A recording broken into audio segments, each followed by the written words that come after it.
నమస్తే, నేను విసిఎస్ రావు. ప్రస్తుతం యువత రాజకీయాల్లోకి రావడానికే వెనకాడుతుంది. ఇలాంటి పరిస్థితుల్లో కొంతమంది వారసులైతే వస్తున్నారు.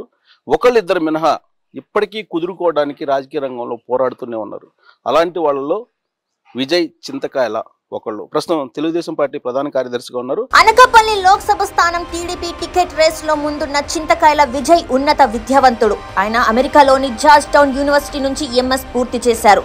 తన చదువు మన ప్రజలకు ఉపయోగపడాలని స్వదేశానికి తిరిగి వచ్చి దక్షిణ భారతదేశంలోనే మొదటి సోలార్ విద్యుత్ ప్లాంట్ ప్రారంభించారు చింతకాయల విజయ్. మొదటి నుంచి రాజకీయాలపై ఆసక్తితో ఉన్న విజయ్ ఎన్నికల కమిషన్ మాజీ చీఫ్ టిఎస్ సెషన్ నడిపిస్తున్న ఎంఐటి స్కూల్ ఆఫ్ గవర్నెన్స్ లో పొలిటికల్ పాఠాలు నేర్చుకున్నారు. సామాన్యుల సమస్యల పరిష్కారం కోసం పుష్కర కాలం క్రితమే నర్సీపట్నం నుంచి విశాఖ వరకు పాదయాత్ర చేసి ప్రజల పట్ల తన నిబద్ధత చాటుకున్నారాయన. టీడీపీ సోషల్ మీడియా విభాగం ఐటీడీపీ సారథిగా ఆన్లైన్ లో ప్రభుత్వ వ్యతిరేక పోరాటాన్ని ముందుండి నడిపించారు. వైసీపీ ప్రభుత్వం ఎన్ని కేసులు పెట్టినా వెనకడుగు వేయకుండా పార్టీ కోసం చిత్తశుద్ధితో పనిచేసిన విజయ్ ఈ ఎన్నికల్లో టీడీపీ అధినేత చంద్రబాబు ఆశీస్సులతో అనకాపల్లి ఎంపీ సీట్ నుంచి టీడీపీ అభ్యర్థిగా పోటీకి సిద్ధమవుతున్నారు. సో ప్రస్తుతం విజయ్ గారు ఉన్నారు. ఇంటరాక్ట్ అయ్యే ప్రయత్నం చేద్దాం. నమస్తే అండి. నమస్కారం సార్. నమస్తే. సో ఎలా ఉంది రాజకీయ ప్రయాణం? యాక్చువల్గా ఇప్పుడు యూత్ కనుక వస్తే కనుక చాలా కుదురుకోవడం కష్టంగా ఉంది. వారసత్వంగా వచ్చారు. వారసత్వంగా వచ్చినప్పుడు జనరల్గా తండ్రి లేకపోతే ఫ్యామిలీ ఇంపాక్ట్ ఉంటుంది. ఆ ఇంపాక్ట్ మీ మీద ఉందనుకుంటున్నారా? ముఖ్యంగా ఏంటంటే వారసత్వంలో ఏంటంటే మనం తీసుకుని బట్టి ఉంటుందండి. నాన్నగారి దగ్గర నుంచి నేనైతే మాత్రం ఆయన స్ట్రైట్ ఫార్వర్డ్నెస్, ఆయన బల్లగుద్ది మాట్లాడడం, ఏదన్నా కుండ బద్దలు కొట్టి మాట్లాడడం అంతవరకు నేను నేర్చుకున్నాను. ఇంకా కొన్ని ఏంటంటే మరీ అగ్రెసివ్గా వెళ్తుంటారు ఆయన. ఆ అగ్రెసివ్గా వెళ్ళినప్పుడు కొన్ని తంటలు వస్తుంటాయి, కొన్ని ప్రాబ్లమ్స్ కూడా మాకు వస్తుంటాయి. సో ఆ ప్రాబ్లమ్స్ వచ్చినప్పుడు మేము ఫేస్ చేయాలంటే ఇంకా ఎక్స్పీరియన్స్ కావాలా, కాబట్టి ఆయనలో కొంచెమే తీసుకుంటాం తప్ప వారసత్వాన్ని నేను రెండు రకాలుగా చూస్తానండి. ఒకటి ఏంటంటే మనం ఆయన ఇచ్చిన బాధ్యతని ఆ ప్రజల రెస్పాన్సిబిలిటీ ఏదైతే కార్యకర్తలు ఎప్పటి నుంచో నేను పుట్టినప్పటి నుంచి నేను వాళ్ళ మొహాలు బాబాయ్ మామయ్య అనుకుంటూ చూస్తుంటాను. ఎవరైతే నా అంత పనిచేసిన మండల పార్టీ ప్రెసిడెంట్ని మేము బాబాయ్ అలా పిలుచుకునే తత్వంలో మేము పెరిగాం. కాబట్టి మాకు ఎప్పటి నుంచో ఉన్నది కాబట్టి వాళ్ళ రిలేషన్స్ మెయింటైన్ చేసుకుంటూ ఆ కార్యకర్తల రెస్పాన్సిబిలిటీస్ని తీసుకుంటుంటాం. ఒక్కొక్కసారి నాకు అక్కడ ఒక్కొక్క దగ్గర ఎక్కువ రెస్పాన్సిబిలిటీ అనిపిస్తుంది. అంటే ఒక కుర్రోడు నన్ను కలుస్తాడు, కలిసి తాతగారు అప్పుడులో మీ తాతగారితో పనిచేశారా అన్న, మళ్ళీ మా నాన్నగారు ఏమో మీ నాన్నగారితో పనిచేశారు, నేను నీతో పనిచేస్తున్నాను అంటాడు. అన్నప్పుడు నాకు చాలా కొంచెం ఎమోషనల్ అయిపోతా. ఎందుకంటే ఇన్ని జనరేషన్స్ నుంచి వీళ్ళు మమ్మల్ని నమ్ముతున్నారు. నమ్మినప్పుడు మేము ఎంత వాళ్ళకి చేయాలి. సో అదొక రెస్పాన్సిబిలిటీ. సో వారసత్వంగా అది తీసుకోవాలి. కొంతమంది ఏం చేస్తారంటే వారసత్వంలో పొగరుని తీసుకుంటారు. ఆ పొగరుతో ఏంటంటే వాడు వెళ్ళిపోయి పబ్బుల్లోని బార్ల్లోని ఎరా నేను ఆడ కొడుకుని ఈడు కొడుకుని అని చెప్పుకుంటారు. సో అది తీసుకోకూడదు ఎప్పుడు వారసత్వం. మొదటి జోనర్లో ఉన్నారా? నేను మొదటి దాంట్లో ఉన్నా. ఈ మొదటి దాంట్లో ఉన్నప్పుడు ఒక స్టేజ్కి అయితే తీసుకెళ్లారు మీ ఫ్యామిలీ. చింతకాయల ఫ్యామిలీ అంటే ఉత్తరాంధ్రలో ప్రత్యేకించి వైజాగ్లో ఒక గుర్తింపు ఉంది. ఆ స్టేజ్ నుంచి పైకి తీసుకెళ్ళడానికి ఇబ్బందులు పడుతున్నారా? చాలా పెద్ద రెస్పాన్సిబిలిటీ అండి ఇది. ఇదేంటంటే ముఖ్యంగా ఏంటంటే ఇది ఎక్కడ ఇప్పుడు ఏ బ్యాక్గ్రౌండ్ లేదనుకోండి, డేరింగ్గా మనం ఏమనుకుంటున్నామో అది చేసుకుంటూ వెళ్ళిపోవచ్చు. మన ఇంట్యూషన్ ఒకటి చెప్తుంది, దాని ప్రకారంగా వెళ్ళిపోతాం. కానీ ఇప్పుడు ఏమన్నా మాట్లాడితే నాన్నగారు అలా చేశారమ్మా, నాన్నగారు ఎలా చేశారమ్మా అంటారు, మీ తాతగారు చాలా పెద్ద పేరు సంపాదించారమ్మా అంటారు. అవి వింటున్నప్పుడు చాలా బరువుగా అనిపిస్తుంది కొన్నిసార్లు. అంటే ఏమైనా డెసిషన్ తీసుకున్నప్పుడు వాళ్ళ పేరు ఏమైనా పోతుందేమో అని. ఫర్ ఎగ్జాంపుల్ 2014లోనే నేను కంటెస్ట్ చేద్దామని అనుకుంటాను. కంటెస్ట్ చేద్దామని అనుకున్నప్పుడు వెంటనే ఏమవుతుందంటే నాన్నగారికి ఎమ్మెల్యే ఇస్తారు. ఎమ్మెల్యే ఇచ్చినప్పుడు క్యాడర్ వస్తారు, 82 నుంచి ఉండేవాళ్ళు ఉంటారు.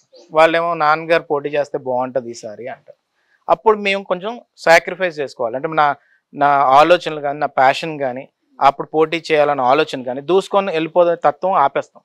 ఆపేసి ఓకే ఆయన కంటెస్ట్ చేస్తున్నారు కదా, ఆయన్ని ఈరోజు కోరుకుంటున్నారు జనం, ఆయన యాక్టివ్గా ఉన్నారు, ఆయన ఇంకా చేయగలరు, సో ఆయన మనం సపోర్ట్ చేసుకుంటూ ముందుకెళ్ళాలనే దానికి కాంప్రమైజ్ అయిపోతాం. అంటే మా లైఫ్లో కొన్ని అనుకుంటాం. సో ఈ కాంప్రమైజ్ వల్లనే మీరు అప్పటి నుంచి ఇప్పటి వరకు స్టెప్ వేయలేకపోయారా?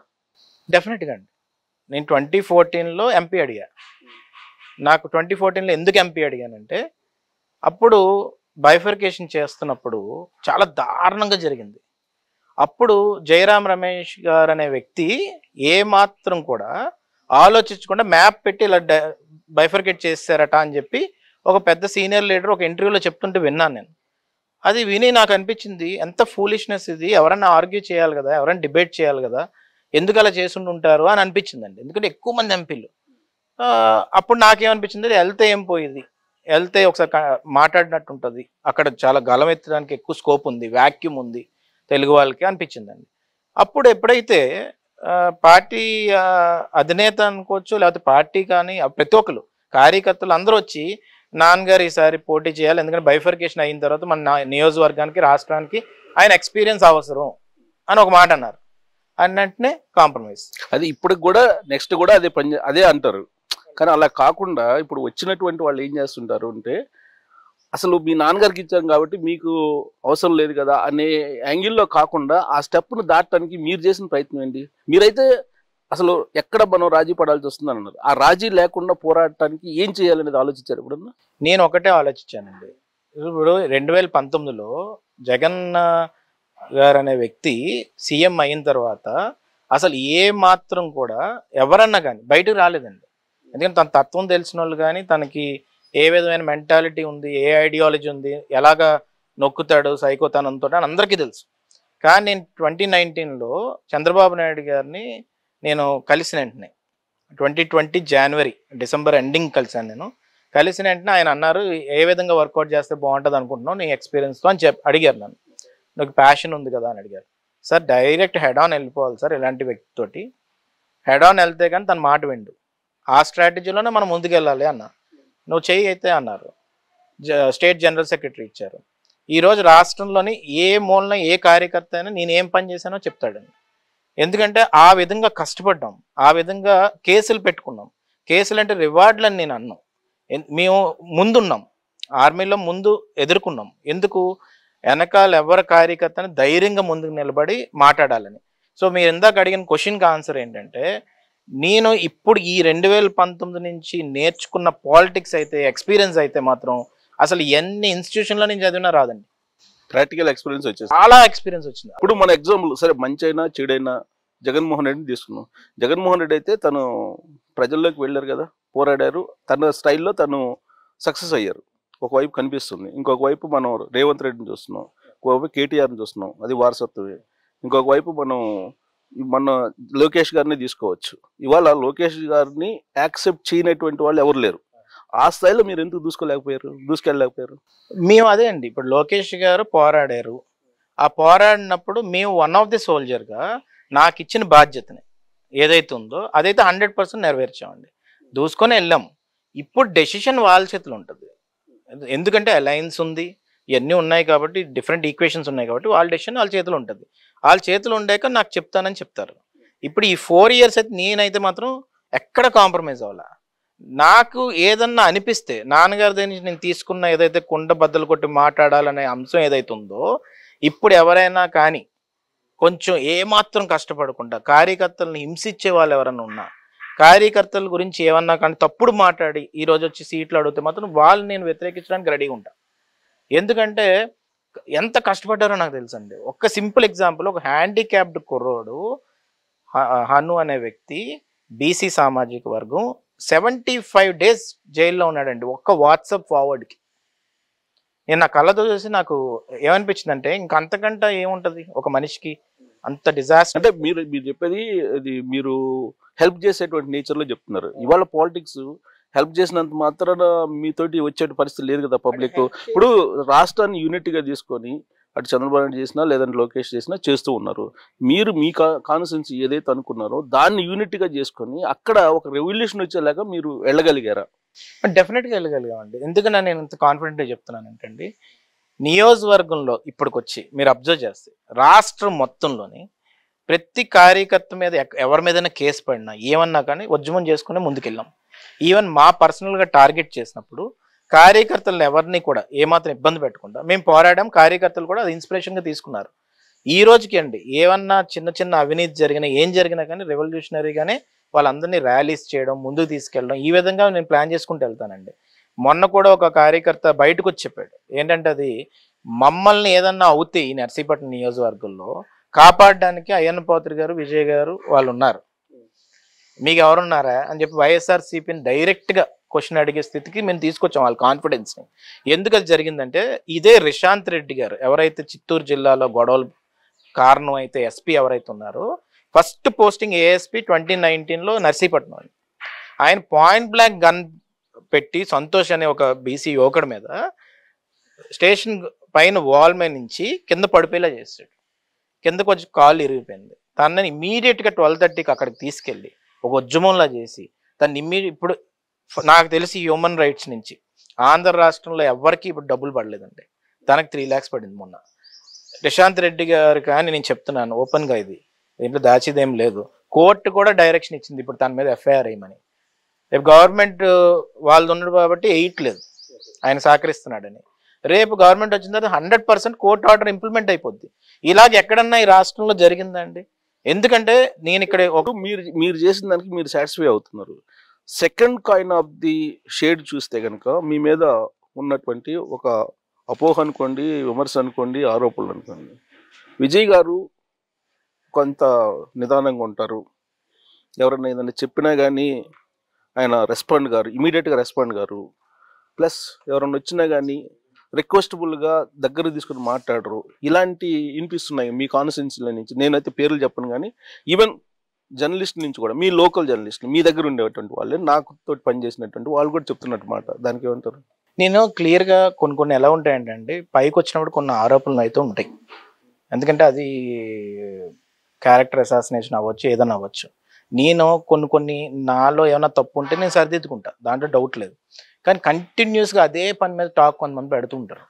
నేను ఎందుకు సాటిస్ఫై అవుతానని నేను చెప్తానంటే, ఎవరికన్నా కానీ మా కాన్షియన్స్లో అయితే ఆ పేరు ఉందండి. ఇప్పటికీ చెప్తాను, నేను ఏమన్నా ఒక మాట ఇచ్చానంటే మాత్రం ఎమోషనల్గా తీసేసుకుంటా వాళ్ళతో కనెక్షన్.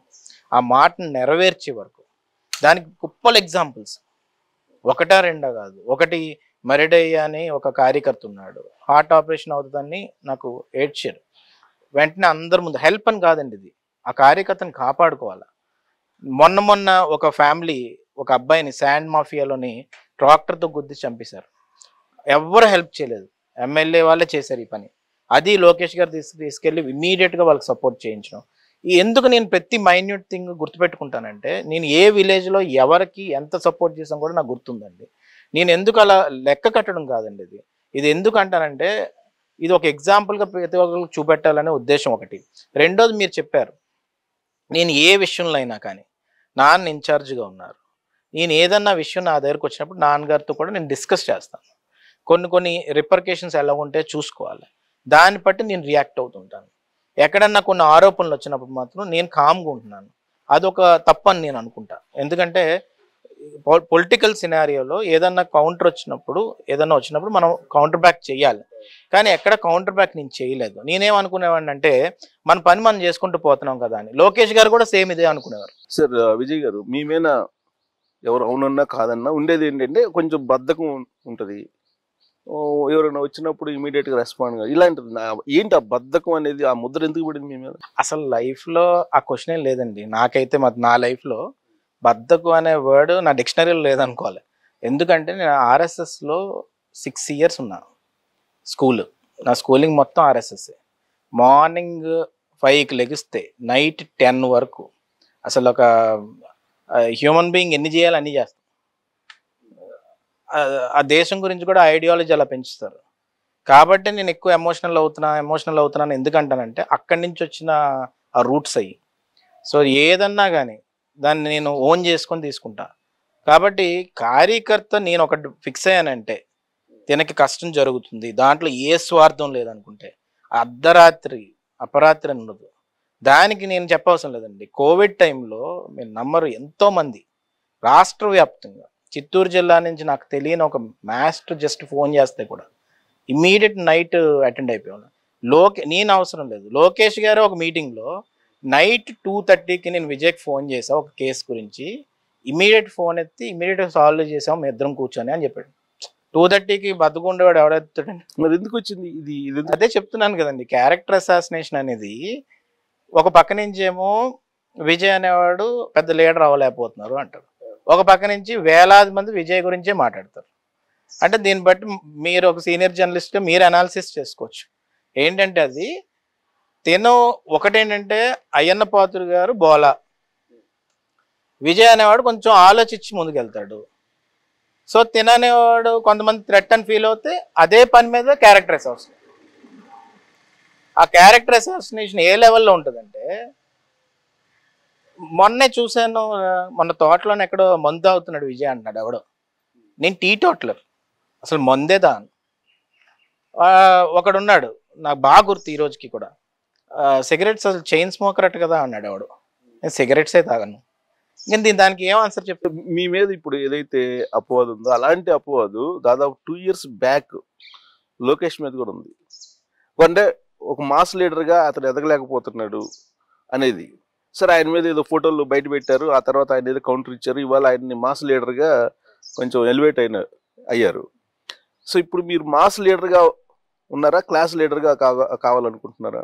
నాకైతే మాత్రం ఒకటి ఉంటుందండి, ఏంటంటే అది మనం ఏ లెవెల్కైనా డిబేట్ చేసే శక్తి మనకు ఉండాలా, ఏ లెవెల్కైనా దిగి ఒకటి కోసం పోరాడేలాగా ఉండాలా.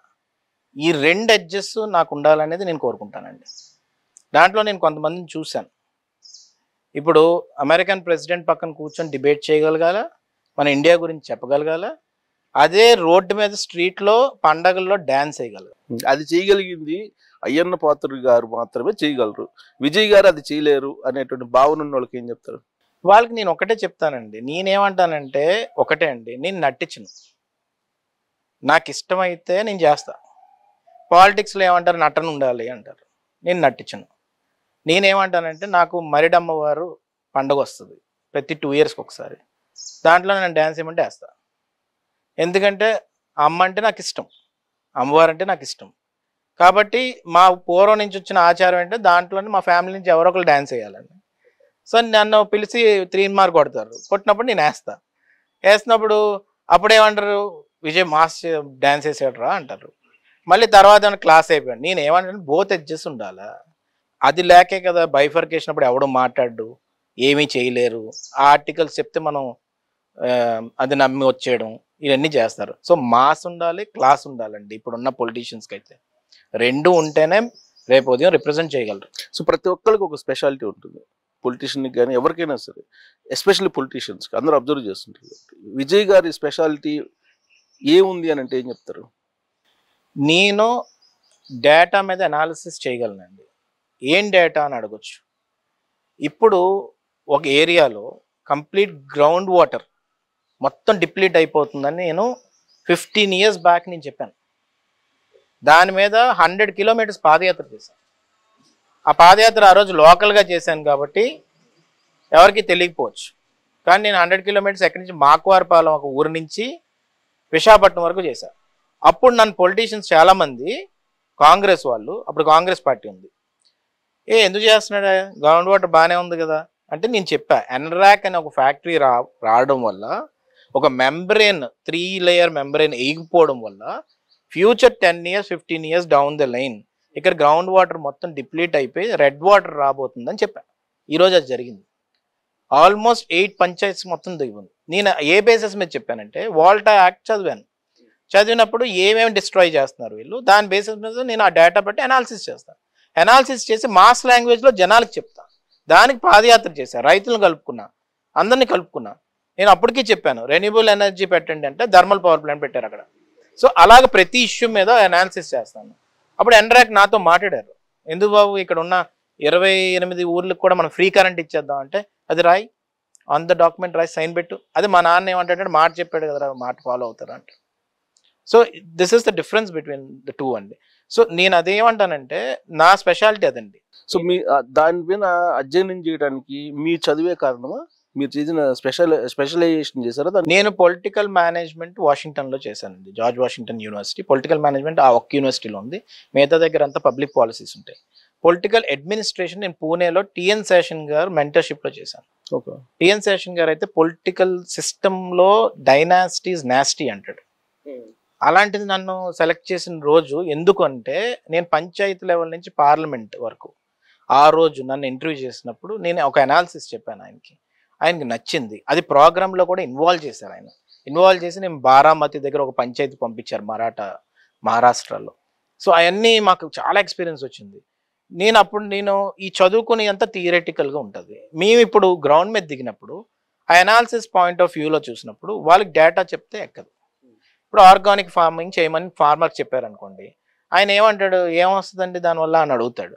దాని బదులు నీకు బస్తాకి ఎంతైతే వస్తుందో ఈ బస్తాకి ఇంకో 2000 ఎక్స్ట్రా వస్తుందంటే అర్థమవుతుంది. అంతేగాని నువ్వు వెళ్ళి ఆర్గానిక్ ఫార్మింగ్ చెయ్యి నేను చూసుకుంటానంటే అర్థం కాదు. సో ఈ ప్రణతి సింధే గారని మహారాష్ట్రలో ఉన్నారు. ఆమె టొబాకో ఫార్మింగ్ అక్కడ బాగా ఉంటే దాన్ని ఎంకరేజ్ చేయడానికి ఈ పద్ధతి తీసుకుంది. దాన్ని నేను ఏం చేశానంటే మా ఊరి దగ్గర కొంచెం ఇంప్లిమెంట్ చేయగలిగా. సో అలాగ మాకు థియరిటికల్గా ఏమైతే నేర్చుకున్నామో మరి అమెరికన్ పాలిటిక్స్ ఇక్కడే ఉంటుంది అని అడగొచ్చు. అమెరికన్ పాలిటిక్స్లో నేను అబ్జర్వ్ చేసింది ఆ టైంలో నేను చదువుకున్నప్పుడు బిహేవియరల్ పాలిటిక్స్ మీద అనాలిసిస్ చేశారు వాళ్ళు. సో నాకు విలేజ్ లెవెల్లో చూసినప్పుడు అది మన క్యాస్ట్ పాలిటిక్స్, కమ్యూనిటీ, కొంతమంది కామెడీ చూస్తుంటారు, కొంతమంది సీరియస్గా ఉంటారు, కొంతమంది సినిమాలు చూసినప్పుడు ఏడుస్తారు. These are all behavioural politics అండి. ఈ బిహేవియరల్ పాలిటిక్స్ పట్టే కదా ఇప్పుడు మైక్రో టార్గెట్ చేస్తున్నారు డేటాని. సో ఈ విధంగా మనం మాస్గా ఉన్నప్పుడు వాళ్ళ దగ్గర నుంచి మనం ఏం పర్స్పెక్టివ్ చూస్తామో దాన్ని మా థియరిటికల్గా మేము నేర్చుకున్న దాన్ని ఇంప్లిమెంట్ చేసుకుంటామండి. సో ఈ విధంగా నేను పొలిటికల్గా ముందుకు వెళ్తుంటాను. కొంతమంది ఏంటంటే వాళ్ళు వినే భాషలో నేను చెప్పలేకపోతానేమో అది కూడా నేర్చుకుంటా. నేను ఒక ఊరు వెళ్తాను, పొలిటికల్ బిహేవియర్ ఎక్స్పర్ట్ కాబట్టి మీరు ఇమీడియట్ వాళ్ళు ఏమంటారు, నేను ఆ యాస్లోకి దిగిపోయి ఎక్స్ప్లెయిన్ చేయాలి. అంతేగాని నా ఐక్యూ ఏదో ఎక్కువ ఉందని, నేను ఇంటెలిజెంట్ అని జనాలతో మాట్లాడితే అంటే జనాలతో ఎప్పటికీ కనెక్ట్ అవ్వం. అదైతే నేను చాలా నేర్చుకున్నాను. స్టార్టింగ్లో నేను వెళ్ళిపోయి ఎక్కువ స్పీచెస్ ఇచ్చేసేవాడిని. అందుకే విజయ్ ఆరేటర్ రా ఇది అంటారు. నేను ఇప్పుడు వెళ్తున్నప్పుడు నేను నా టాలెంట్ చూపెట్టేవాలి, నేను ఏదో షోకేస్ చేసుకోవాలని ఇప్పుడు స్పీచ్లు ఇవ్వట్లా. నేను ఆలోచిస్తుంది ఏంటంటే వాళ్ళు ఏం ఆలోచిస్తున్నారో ఆ విధంగా నేను తయారవి మాట్లాడుతున్నానా లేదా, వాళ్ళ జరిగిన పని జరుగుతుందా లేదా. మనం ఎన్నో అనాలిసిస్ చెప్పమండి. ఇప్పుడు జాబ్ అడుగుతారండి వచ్చి, నేను ఇక్కడ ఇంటర్వ్యూస్ అవుతాయమ్మా, దానికి ఇంకో లెవెల్ ఉంటుంది, దాని తర్వాత బెంచ్ మీద ట్రైనింగ్ చేస్తారు, ఈ సబ్జెక్ట్ నేర్చుకోవాలంటే అర్థం కాదు. జాబ్ అడిగే జాబ్ ఎక్కడ ఇస్తావమ్మా అని అడుగుతారు నన్ను. సో ఆ లెవెల్కి వెళ్ళిపోయి నేను మాట్లాడుకోవాలి. సో ఈ ప్రయాణంలో మీరు ఎంత పర్సంటేజ్ వరకు రీచ్ అయ్యారని మీరు అనుకుంటున్నారు? మీరు అసెస్ చేసుకుంటుంటారు కదా ఎప్పుడు. అంటే నేను ఇక్కడ అదే చెప్పానండి, నాన్నగారు ఇన్ఛార్జ్గా ఉన్నారు. ఇన్ఛార్జ్గా ఉన్నప్పుడు నా పరిధి వరకు నేను స్టేట్ లెవెల్లో, ఇప్పుడు నాకు జనరల్ సెక్రటరీ పదవి ఇచ్చారు. జనరల్ సెక్రటరీ పదవికి ఉన్న మొత్తం అన్ని కెపాసిటీస్లోని నాకు సార్ కానీ చంద్రబాబు నాయుడు గారు, లోకేష్ గారు ఏ టాస్క్ ఇస్తే అది ఇంప్లిమెంట్ చేయడం యాజ్ ఎ సోల్జర్గా నా బాధ్యత. నా నియోజకవర్గంలో అయితే నాన్నగారు ఇన్ఛార్జ్గా ఉన్నారు కాబట్టి ఆయన 70% పనులు చేస్తారు, ఒక 30% నా సపోర్ట్ కావాల్సినప్పుడు నాకు డైరెక్ట్ చేస్తారు. నేను వెళ్ళిపోయి ఆయన పాలిటిక్స్లో మాత్రం నేను ఎప్పుడు కూడా కుక్ చేయను. ఎందుకంటే ఆయన థియరీ ఆఫ్ పాలిటిక్స్ నేను డిస్టర్బ్ చేసినట్టు అవుతాను. కానీ నాకేమైనా థాట్స్ ఉంటే మాత్రం నాన్నగారు ఎప్పుడు ఆ ఫ్రీడమ్ ఇస్తారు. మరి అలాంటప్పుడు మీరు అలా ఫిక్స్ అయినప్పుడు మీరు తండ్రి చాటు బిడ్డలాగానే ఉండిపోతారు కదా. నేను అందుకే స్టేట్ లెవెల్లో పదవి స్టేట్ అంతా చేయడం జరిగింది. ఇప్పుడు నా ఓన్ ఐడెంటిటీ నాకు వచ్చింది. స్టేట్ లెవెల్లో నాకు సంతోషం ఏంటంటే చంద్రబాబు నాయుడు గారు ఇచ్చిన అవకాశం వల్ల, లోకేష్ గారు ఇచ్చిన అవకాశం వల్ల నేను అటు పులివెందుల నుంచి ఇచ్చాపురం వరకు ఎక్కడికెళ్ళా నన్ను గుర్తుపడతారు కార్యకర్తలు. నేను ప్రజలు ఎంతవరకు, న్యూట్రల్స్ ఎంతవరకు నేను చెప్పను, కానీ కార్యకర్తలు ఓకే విజయ్ రా అని చెప్పేసి ఓ ఫోటో తీసుకుంటారు, అభిమానంతో మాట్లాడతారు, వాళ్ళ పెళ్ళిళ్ళకి పిలుస్తారు. నిన్న పీలేరు నుంచి ఒక పెళ్లి కార్డు వచ్చింది, చాలా హ్యాపీ ఫీల్ అయ్యా. అక్కడ నన్ను అభిమానించి వచ్చి మరి అన్న నువ్వు రావాలి కంపల్సరీ అని. ఏమైంది అని అన్న, ఆ టైంలో కష్టం వచ్చినప్పుడు నువ్వు నాకు ఫోన్ చేసావు అన్నాడు. ఓకే, సో నాకేమనిపించిందంటే ఈ ఆపర్చునిటీ ఆ విధంగా నాకు ఉపయోగపడింది. అందరూ ఈరోజు ఎస్టాబ్లిష్ అయ్యాను. నా నియోజకవర్గం అనుకుంటే అండి, నాన్నగారితో కనెక్ట్ అయిన వ్యక్తులు, నాన్న అర్థం చేసుకున్న వ్యక్తులు నాన్నతో పాటు ట్రావెల్ అవుతారు. మేము ఏంటంటే నేను కానీ నా తమ్ముడు కూడా కౌన్సిలర్, ఇప్పుడు మీ ఇద్దరం కూడా సపోర్ట్ సిస్టంలో వ్యవహరిస్తాం. రాజేష్ స్టేట్ లెవెల్లో అయితే సార్ ఇచ్చిన టాస్క్కి నాకు ఏ సపోర్ట్ సిస్టమ్ అవసరం లేదు, ఆయన గో హెడ్ అంటే వెళ్ళిపోవడం. సో అక్కడ వరకు మాత్రం నాన్నగారే. ఈ స్టేట్ లెవెల్లో నాకు టాస్క్ ఇస్తారు కదండి చంద్రబాబు నాయుడు గారు, లోకేష్ గారు, మా నాన్నగారితో ఏ రోజు నేను డిస్కస్ చేయలేదు, ఆయన నన్ను అడగరు. సో ఆ క్లారిటీ అయితే ఉంది. పొలిటికల్ బిహేవియర్ దాని మీద బాగా అనాలిసిస్ చేశారు కదా, దాంట్లో ప్రత్యర్థులు ఎలాంటి ఎత్తుగడలు వేస్తారు అవేమి ఉండవా? అంటే ఇప్పుడు పొలిటికల్ బిహేవియరల్ పాలిటిక్స్లో అండి, వాళ్ళకి మంచి చెయ్యాలని ఆలోచించే బిహేవియరల్ పాలిటిక్స్ ఒకటి ఉంటుంది, వాడిని వెనక నుంచి పొడాలని ఆలోచించేది ఒకటి ఉంటుంది. ఆ పొడాలని ఆలోచించేది మన దగ్గర ఎక్కువ ఉంటుంది. గమనించారా? గమనించాను. సో దానికి ఏ స్టడీ ఉండదండి. అది క్రికెట్నెస్ అనేది బ్లడ్ లో పెంచుకోవాలి. అలా పెంచుకోవాలనే స్థితి వస్తే మాత్రం పాలిటిక్స్ వదిలేయడం మంచిది నన్ను అడిగితే. అంటే మీరు అలాంటిది ఫేస్ చేయలేదా మీ కాన్స్టిట్యున్సీలో లేదంటే మీ డిస్టిక్ లో? ఉన్నాయండి, ఎందుకు లేవు. నాకు 2014లో ఎంపీ సీట్ రావాలి, చాలా మంది అబ్జెక్షన్స్ తెలిపారు. ఎవరైతే కొంతమంది నా మీద వ్యతిరేకం అని కాదు, నాన్న మీద వ్యతిరేకులు ఉండొచ్చు, వాళ్ళు అబ్జెక్షన్స్ తెలిపారు. ఆ రోజు నేను ఆ పాలిటిక్స్ చూశాను. చూసినప్పుడు నేను ఏం చేస్తాను, చంద్రబాబు నాయుడు గారు ఇప్పుడు అవసరం చీఫ్ మినిస్టర్ గాను, ఆ రోజు కాంప్రమైజ్ అయ్యాను. సో అలాంటి సినారియోస్ నేను చాలా చూశాను. ఇప్పుడు నాన్నగారే పొలిటికల్గా, పాలిటిక్స్లో అది కామన్ ఎక్కడన్నా అంతే. ఇప్పుడు నాన్నగారికి ఎవరైతే శత్రువులు ఉంటారో వాళ్ళు కూడా మీకు శత్రువులుగానే కనిపిస్తారు కదా సహజంగా? అంటే నాకు కనబడరండి, నేను ఓపెన్ చెప్తున్నాను, ఇది నేను చాలా ఫ్రాంక్గా చెప్తున్నాను. నాకు వాళ్ళు శత్రువులుగా కనబడరు. వాళ్ళు ఒక పొలిటికల్గా చెస్ గేమ్లో ఎదురుగా నాకు ఒక పాన్ కింద కనబడతారు, ఒక చెస్లోని ఒక వ్యక్తిగా కనబడతారు. పొలిటికల్ చెస్లో వాళ్ళ టాలెంట్ ఎంత ఉందో చూసుకుంటాను, నా టాలెంట్ అనాలిసిస్ చేసుకుంటాను, స్వాట్ అనాలిసిస్ చేసుకుంటాను, ముందుకెళ్తాను. కానీ బ్యాక్ స్టాబింగ్ అస్సలు నచ్చదు, అది బాగా ఎక్కువ అవుతుంది. ఇప్పుడు మీ జిల్లాలో జరుగుతుంది. వైజాగ్ అనగానే తెలుగుదేశం అనగానే ఇద్దరు పేర్లు వినిపిస్తాయి. ఒకటి గంటా శ్రీనివాసరావు, రెండు అయ్యన్నపాత్ర. వీళ్ళిద్దరి మధ్య పొలిటికల్ క్లడ్జెస్ అనేది ఎప్పటి నుంచో ఉన్నాయి. ఒక రకంగా అఫీషియల్ గా ఆ రోజున ఒకళ్ళు పరస్పరం ఆరోపణలు చేసుకుని భూములు ఆక్రమించుకున్నారని చంద్రబాబు నాయుడు గారి దగ్గర కూడా అప్పట్లో సీఎంగా ఉన్నప్పుడు పంచాయతీ వచ్చింది. ఆ తర్వాత ఈయనకి ఏం అర్థం కాక సిట్టేసేసి దాన్ని అలా ఉంచేశారు కదా. సో అంత స్థాయికి వెళ్ళినప్పుడు ఇప్పుడు గంటా శ్రీనివాసరావు మీ ఫ్యామిలీని రాజకీయంగా దెబ్బతీయరు అని మీరు అనుకుంటున్నారా? అంటే నేను ఒకటి క్లారిటీ ఇవ్వదలుచుకున్నాను, మీరు స్ట్రైట్గా అడిగారు కాబట్టి బ్లంట్గా. గంటా శ్రీనివాసరావు గారు ఏమాత్రం కూడా అయ్యన్నపాత్ర గారితో కంపారిజనే లేదు. ఎందుకంటే ఆయన పొలిటికల్గా వచ్చి లోపలే అయ్యన్నపాత్ర గారికి అప్పటికే 15 years పైన అయిపోయింది పొలిటికల్ సినారియో. ఎన్నోసార్లు మంత్రులు చేసేసారు, ఎంపీ కూడా చేసేసారు. ఆ ఎంపీ రీప్లేస్మెంట్ అప్పుడు ఆయన కాంగ్రెస్ పార్టీలో రాజశేఖర రెడ్డి గారు అప్పుడు పోటీ చేసే సమయంలో ఆయన అక్కడ సీట్ రాలేదని చెప్పి ఎక్కడ ఒంగోలులోని ఇక్కడికి నాన్నగారు తీసుకొచ్చారనేది హిస్టరీ, అందరికీ తెలిసిందే. ఆయన అయిన తర్వాత ఈ పర్సెప్షన్ బిల్డప్ ఉంటుంది పాలిటిక్స్లో. ఆ పర్సెప్షన్ బిల్డప్ ఏంటంటే నేను ఐ పార్ విత్ అయ్యన్నపాత్ర గారు అని చెప్పుకుంటే ఆయన లీడర్ అవ్వచ్చు. అంతేగాని అయ్యన్నపాత్ర గారితో ఎందుకు కంపారిజన్ లేదని నేను అంటానంటే, ఇప్పుడు రేపు 10th time నామినేషన్ అయిపోతున్నారు అయ్యన్నపాత్ర గారు.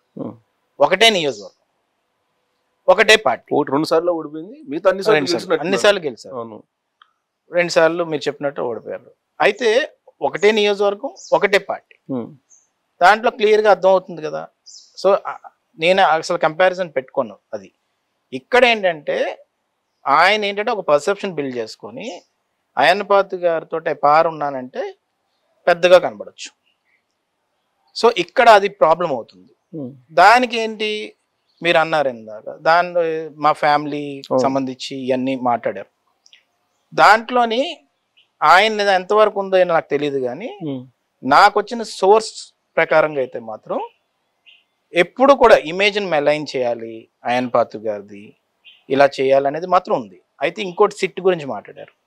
సిట్ వరకు అయితే నాన్నగారు అందరు భూముల గురించి మాట్లాడారు. ఆ రోజు ధర్మన్ ప్రసాదరావు గారికి సంబంధించిన భూమి కూడా సిట్లో పెట్టమన్నారు. ఈ భూమి కూడా ప్రత్యూష కంపెనీకి సంబంధించింది ఉంది కాబట్టి అది కూడా సిట్లో పెట్టమన్నారు. సిట్లో పెట్టిన తర్వాత సిట్ని అక్కడ ఆపారు. మరి ఆ సిట్ వైఎస్ఆర్సీపీ వచ్చాక కంటిన్యూ అవ్వలేదే, ఎంక్వైరీ జరగలేదు. ఆ రోజు వైఎస్ఆర్ కాంగ్రెస్ పార్టీ వాళ్ళు ఆరోపణలు చేశారు. ఆరోపణలు చేసిన తర్వాత ఈ సిట్ ఏక తప్పనటువంటి పరిస్థితి. సో వేస్తూ వాళ్ళని కూడా కలిపి అందరి మీద. కలెక్టర్ ఆఫీస్ దగ్గర జగన్మోహన్ రెడ్డి గారు ఏమన్నారు, ఇది సిబిఐకి ఇస్తా, నేను అది ప్రోబ్ చేసి ఎంక్వైరీ ఇంకా గట్టిగా చేపిస్తాను, కానీ ఏమీ చేయలే, అది అలాగే వదిలేశారు. మరి ఇవన్నీ మేనేజ్మెంట్ పాలిటిక్స్ జరుగుతున్నాయా, ఏం జరుగుతున్నాయో నాకైతే అర్థం కావట్లా. సో నేను క్లియర్గా చెప్తుంది ఏంటంటే వీఆర్ లాయల్ టు పార్టీ, ఇంటిగ్రిటీతో పనిచేస్తాము. ఒక నియోజకవర్గం ఉంటే ఆ నియోజకవర్గానికి స్టిక్ అయి ఉంటాం, దానికి ఇంకే కంపారిజన్ లేదు. ఎవరైతే ఇది ఫాలో అవుతారో ఆయన వాళ్ళు ఎత్తికెళ్ళని నేను ఫీల్ అవుతాను. ఇప్పుడు ఇంత జరిగిన తర్వాత మీరు ఒక పార్టీలో ఉంటే అతను రాజకీయ ప్రత్యర్థిగా భావిస్తారా, లేదంటే ఇంటర్నల్ ప్రత్యర్థిగా భావిస్తారా గంటా శ్రీనివాసరావుని, లేదంటే పర్మనెంట్ గా రాజకీయ శత్రువు అని చెప్పి చూస్తారా? ఏం ప్రత్యర్థిగా ఏం భావించట్లేదండి, ఎందుకంటే ఒక పార్టీలో ఉన్నారు కాబట్టి. ఒక పార్టీలో ఉన్నప్పుడు అది ప్రత్యర్థులు అన్నో అందరూ కలిసి పనిచేయాలని సార్ చెప్పినప్పుడు కలిసే పనిచేస్తారు. కానీ ఇక్కడ నేనేమంటానంటే, నేను ఒక యంగ్స్టర్గా ఫ్యూచర్ ఆలోచించే వ్యక్తిగా, పార్టీ గురించి కష్టపడిన వ్యక్తిగా, కార్యకర్తల కష్టాలు ఉన్నప్పుడు నిలబడిన వ్యక్తిగా నేనేం ఆలోచిస్తానంటే అలాంటి సీనియర్ లీడర్స్ ఎవరైతే ఉన్నారో వాళ్ళందరూ కూడా కార్యకర్తల కష్ట సమయాల్లో నిలబడాలి. కార్యకర్తలు అర్ధరాత్రి వేళ కష్ట సమయాల్లో ఫోన్ చేసినప్పుడు నిలబడాలి. ఆయన అనుచరుడు నలంద కిషోర్ గారు అని చెప్పి ఒక కేసు పడింది ఆయన మీద. ఆయన ఇప్పుడు లేరు, స్వర్గస్థులు అయ్యారు. కేసు పడినప్పుడు మీరు నమ్మరు, ఆయన్ని కర్నూలు పట్టుకెళ్ళిపోతున్నారు రాత్రి 2:30కి. 3 o'clock ఫస్ట్ ఫోన్ నాకే. నాకు తెలుసు ఆయన అనుచరుడని. కానీ నేను వెంటనే ఫోన్ మాట్లాడి మనోహర్ గారు అని చెప్పి నంద్యాలలో ఒక లాయర్ ఉంటే ఆయన్ని 4 o'clock కల్లా ఇమ్మీడియట్గా అక్కడ జడ్జి దగ్గర పంపించి బ్లూ జీన్ యాప్లోనే అప్పుడు జడ్జిమెంట్స్ ఉన్నాయి పంపించి ఆర్గ్యూ చేయమని చెప్పి ఆయన్ని పర్సనల్గా సార్ చెప్పారని. చంద్రబాబు నాయుడు గారు ఒకటే అన్నారు, విజయ్ నలంద కిషోర్ అనే వ్యక్తిని ఇలా చేస్తున్నారు. లోకేష్ గారు ఇమ్మీడియట్గా 3 o'clock ఫోన్ ఇందాక అన్నాను, మీరు మిడ్ నైట్ చేశారు. ఆయన వెంటనే పెద్ద ఆయన ఇమ్మీడియట్గా నేను అక్కడ ఏమి అలాగే సార్ చేస్తాను సార్ అని ఏ పాలిటిక్స్ పార్టీ మీరు నమ్మరు. అది అయిపోయిన తర్వాత బెయిల్ వచ్చిన తర్వాత బయటకు వచ్చి ఫస్ట్ కాల్ నాకు చేసి, బాబు నా మీద ఏమి మీరు పెట్టుకోవద్దు కదా, పెట్టుకోలేదు కదా అన్నారు. దేనికి పెట్టుకోవాలండి అన్నాను. మీరేం తప్పు చేశారా అంటే, నేనేం తప్పు చేయలేదు బాబు, కానీ మీకు చెప్తున్నాను నా మీద ఏం పెట్టుకోవద్దు, ఇంత హెల్ప్ చేస్తారు నేను అనుకోలేదు. ఆ నెక్స్ట్ మినిట్ గంటా శ్రీనివాసరావు గారికి నేనే ఫోన్ చేశాను. ఫోన్ చేస్తే ఆయన పక్కన ఇంకోళ్ళు ఎత్తారు. ఎత్తినప్పుడు చెప్పాను నలంద కిషోర్ గారికి బెయిల్ వచ్చిందండి, మీకు చెప్పమన్నారు పెద్ద ఆయన. సో పెద్ద ఆయన ఏం చెప్తే అది మేము చేస్తాం, అది క్లియర్ నాకు. ఇప్పుడు మాట్లాడుకుంటారా గంటా శ్రీనివాసరావు మీరు? నేను మొన్న పాదయాత్రలో కనబడి మాట్లాడతా. ఆయన మాట్లాడకపోతే నేనేం చేయలేను, నేనైతే మాట్లాడతా 100% మాట్లాడతా. నేను అదే చెప్తున్నానండి కదా ఇందాక, నేను ప్రత్యర్థులు అలా చూడండి, పార్టీలో ఉన్నారు కాబట్టి అది చేస్తాం. ఏదన్నా కానీ కార్యకర్తలు కష్టం వచ్చినప్పుడు నిలబడాలి. ఏ మాత్రం కూడా సాకు చెప్పకూడదు, నాకు అది ఉంది ఇది ఉందని కాదు. అంటే ఆయన అనుచరుడైన వ్యక్తికి కూడా నేను ఆ విధంగా చేయగలిగాం మేము అందరమే అంటే అర్థం చేసుకోండి, అది కార్యకర్త కాబట్టి. అంతే 2019లో ఎలక్షన్ అయిపోయిన తర్వాత గంటా శ్రీనివాసరావు పార్టీలో యాక్టివ్గా లేరు. సరే మీరు అవునన్నా కాదన్నా మాకున్న అబ్జర్వేషన్ ఆయన పార్టీలో యాక్టివ్గా లేరు. ఆ తర్వాత కొన్ని రోజులకు వైఎస్ఆర్ కాంగ్రెస్ పార్టీలోకి వెళ్ళిపోతున్నాడు ఆయన ప్రచారం జరిగింది. అదే సమయంలో అయ్యన్న పాత్రుడు గారి ఇంటిని గోడను కూల్చేసే ప్రయత్నం జరిగింది. దానికి గంటా శ్రీనివాసరావు సంబంధం ఉందా? గంటా శ్రీనివాసరావు గారికి సంబంధం ఉందా లేదా అనేది తర్వాత పెడదాం. కానీ గంటా శ్రీనివాసరావు గారు అనుచరుడు కాశీ విశ్వనాథ్ అనే వ్యక్తికి మాత్రం సంబంధం ఉంది. ఆ కాశీ విశ్వనాథ్ విజయసాయి రెడ్డి రైట్ హ్యాండ్ ఇప్పుడు అట్ ప్రెసెంట్. తను జీవీఎంసీ ఎలక్షన్స్ అయినప్పుడు మన టీడీపీ నుంచి అక్కడికి వెళ్ళిపోయినప్పుడు నాకు డౌట్ వచ్చింది, కరెక్ట్గా జీవీఎంసీ ఎలక్షన్కి వెళ్తున్నాడు ఏంటి అని. మేయర్ చూస్తే 16 దాంతోనే ఓడిపోయింది. సో ఎక్కడో ఏదో జరిగిందని నాకు అర్థమైంది. ఆ తర్వాత ఇది వచ్చింది మా వాల్ ఇన్సిడెంట్. నాకు అప్పుడు షాకింగ్ ఎక్కడంటే ఆ వాల్ ఇన్సిడెంట్ లో మరి అబ్జర్వ్ చేస్తే 0.01 సెంట్, 1 సెంట్ కూడా కాదు 0.01 సెంట్. దాని మీద అది ఇంటి వెనకాల ఒక కాలువకు ఆనుకొని ఉందనే విషయం, ఆ దాంట్లో ఎన్ఓసి వచ్చిందనే విషయం వాళ్ళకి తెలియదు. కానీ ఉందనే విషయం ఎవరికి తెలుస్తుందండి? ఇంటి దొంగలుగా తెలుస్తుంది. సో నాకు క్లియర్ కట్గా అప్పుడు ఇన్ఫర్మేషన్ ఉంది. ఆ కాశీ విశ్వనాథ్ అనే వ్యక్తి ఎవరైతే అనుచరు ఉన్నారో వాళ్ళందరూ ఇదే పని ఇంకా అంటే మా నియోజకవర్గానికి గంటా శ్రీనివాసరావు ప్రమేయం లేకుండా అతను కాశీ విశ్వనాథ్ చేసి ఉంటారు అనేది మీరు అనుకుంటున్నారా? వాళ్ళిద్దరు ఏం మాట్లాడుతూ మాకు తెలియదు. ఆ రోజు ఏంటంటే కాశీ విశ్వనాథ్ వైఎస్ఆర్సీపీకి వెళ్ళినప్పుడు అయితే మాత్రం నేను అనుకున్నాను ఎందుకు ఇలా జరుగుతుంది, పార్టీ టీడీపీ ఓడిపోయి వైఎస్ఆర్ వచ్చేసరికి మళ్ళీ వైఎస్ఆర్కి వెళ్ళిపోతున్నాడు ఈయన, తప్పు కదా అది అని అనుకున్నాను నేను. సో ఆ తర్వాత ఏం చేసి పర్సనల్ టార్గెట్స్ పెట్టడం, మా తమ్ముడిది ఏదో ఫ్యాక్టరీ ఉంది దాని నుంచి విజయసాయి రెడ్డి గారు పిలిపించి ఎగ్జిట్ అయిపోమన్నారు. కానీ మా తమ్ముడు వెళ్ళలేదు. ఎగ్జిట్ అయిపోతాను కానీ ఆయన దగ్గర మాత్రం వెళ్ళే ప్రసక్తి లేదని చెప్పాడు. డబ్బులు లాస్ అయినా వదిలేసాం ఫ్యాక్టరీ. అలాగే ఏదంటే అది కాంప్రమైజ్ అవ్వకుండా, ఎందుకంటే కాంప్రమైజ్ అవ్వలేదంటే మీరు అనొచ్చు మీరు ఎమోషనల్ అయిపోతున్నారు కదా పొలిటికల్ గానీ. So that is the point where our family is known for అండి. కార్యకర్తలకు మనం ఏమో పోరాడేస్తున్నారా మనందరం కలిసి పోరాడేద్దాం అంటాం. చంద్రయ్య అనే వ్యక్తి జై చంద్రబాబు అంటే వదిలేస్తామంటే జై జగన్ అని నేను అనను, కావాలంటే పేక్ కోసుకోండి అని అన్నాడు. ఇవన్నీ ఎమోషనల్ అయిపోతున్నారా అంటే ఎమోషనల్ అవుతానండి. ఎందుకంటే ఎమోషనల్ ఉండాలండి పాలిటిక్స్ లో. ఎమోషనల్ లేకపోతే పబ్లిక్ కూడా యాక్సెప్ట్ చేయదు. దానికి క్రెడిబిలిటీ అదే కదండి వస్తుంది. అంటే ఈ రోజు అనొచ్చు నువ్వు అలాంటి పాలిటిక్స్ ఆడట్లేదు, నువ్వు కొంచెం క్రికెట్ గా ఉండాలన్న. నేనేమంటానంటే చిరస్థాయిగా మన పేరు నిలిచిపోవాలంటే ఈ ఎమోషనల్ పాలిటిక్స్ ఆడాలి. ఈ రోజు పదవి రాకపోవచ్చు. మీరు ఎమోషనల్ పాలిటిక్స్ ఆడాలంటే ముందు మీ దగ్గర ఉన్నటువంటి పక్కల బల్యాలు ఏదైతే ఉన్నాయో వాటిని అయితే గమనించాలి కదా. డెఫినెట్ గా గమనించాలి, దాంట్లో డౌట్ లేదు. ఇప్పుడు మీరు ఫేక్ లెటర్స్ ఇచ్చారు అని చెప్పి ఆ రోజున మీ ఇంటి గోడను కూల్చేసి అయ్యన్ పాత్రని కానీ అప్పటికప్పుడు అర్ధరాత్రి అరెస్ట్ చేశారు. సో ఆ ఫేక్ లెటర్స్ కి సంబంధించిన ఇష్యూ ఎలా బయటకు వచ్చింది, అసలు ఫేక్ లెటర్స్ అని ఎందుకు వచ్చింది?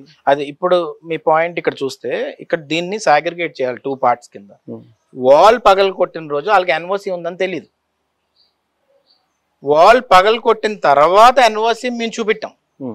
ఎప్పుడైతే ఎన్ఓసి చూపెట్టామో వాళ్ళకి మైండ్ బ్లాక్ అయింది. ఇదేంట్రా మనం ఏదో చేద్దాం అనుకుంటే ఎన్ఓసి ఉందంటే వీళ్ళ దగ్గర ఏంటి 0.01 కూడా ఎన్ఓసి తెస్తారా అంటే అంత నిజాయితీపరుడు వ్యక్తి.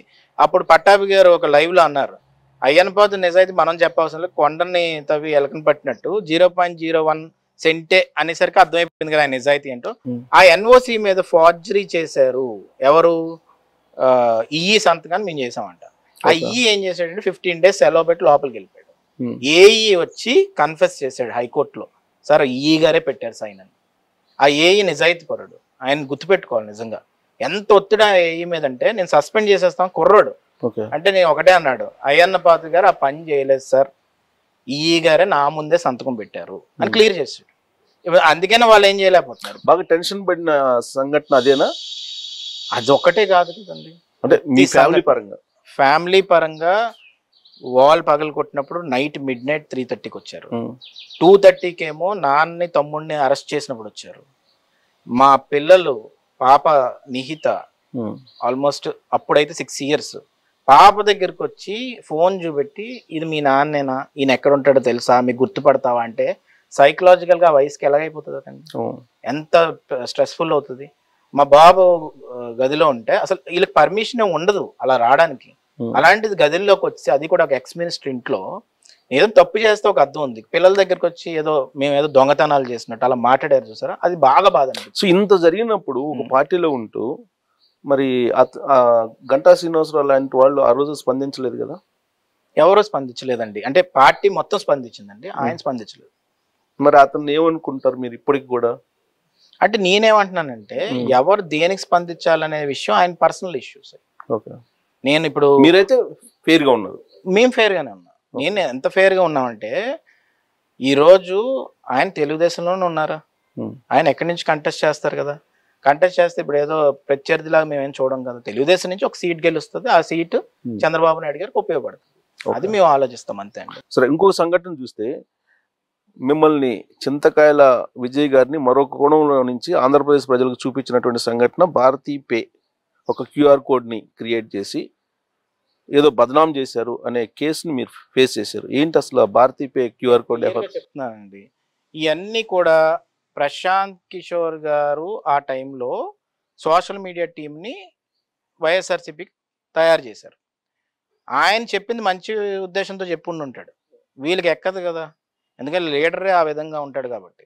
వీళ్ళు ఏం చేస్తారంటే విజయం గారు మీరు అబ్జర్వ్ చేయండి, స్పీచ్లో ఏం మాట్లాడారు, నా మీద ఈ ఫేక్ లెటర్ రిలీజ్ అయింది, ఈ ఫేక్ లెటర్ని చూసి బాధ అనిపించి నేను వైఎస్ఆర్సీపీ ప్రెసిడెంట్కి రిజైన్ చేస్తున్నాను. కానీ ఆ ఫేక్ లెటర్ గురించి ఎప్పుడైనా ఎంక్వైరీ జరిగిందా? ఇది వైఎస్ఆర్సీపీ గేమ్ ఇలాగే ఉంటుందండి. సుశీల్ చౌదరి ఒక హ్యాండిల్ వస్తుంది, ట్విట్టర్ హ్యాండిల్. శ్రీధర్ నాయుడు ఒక హ్యాండిల్ వస్తుంది.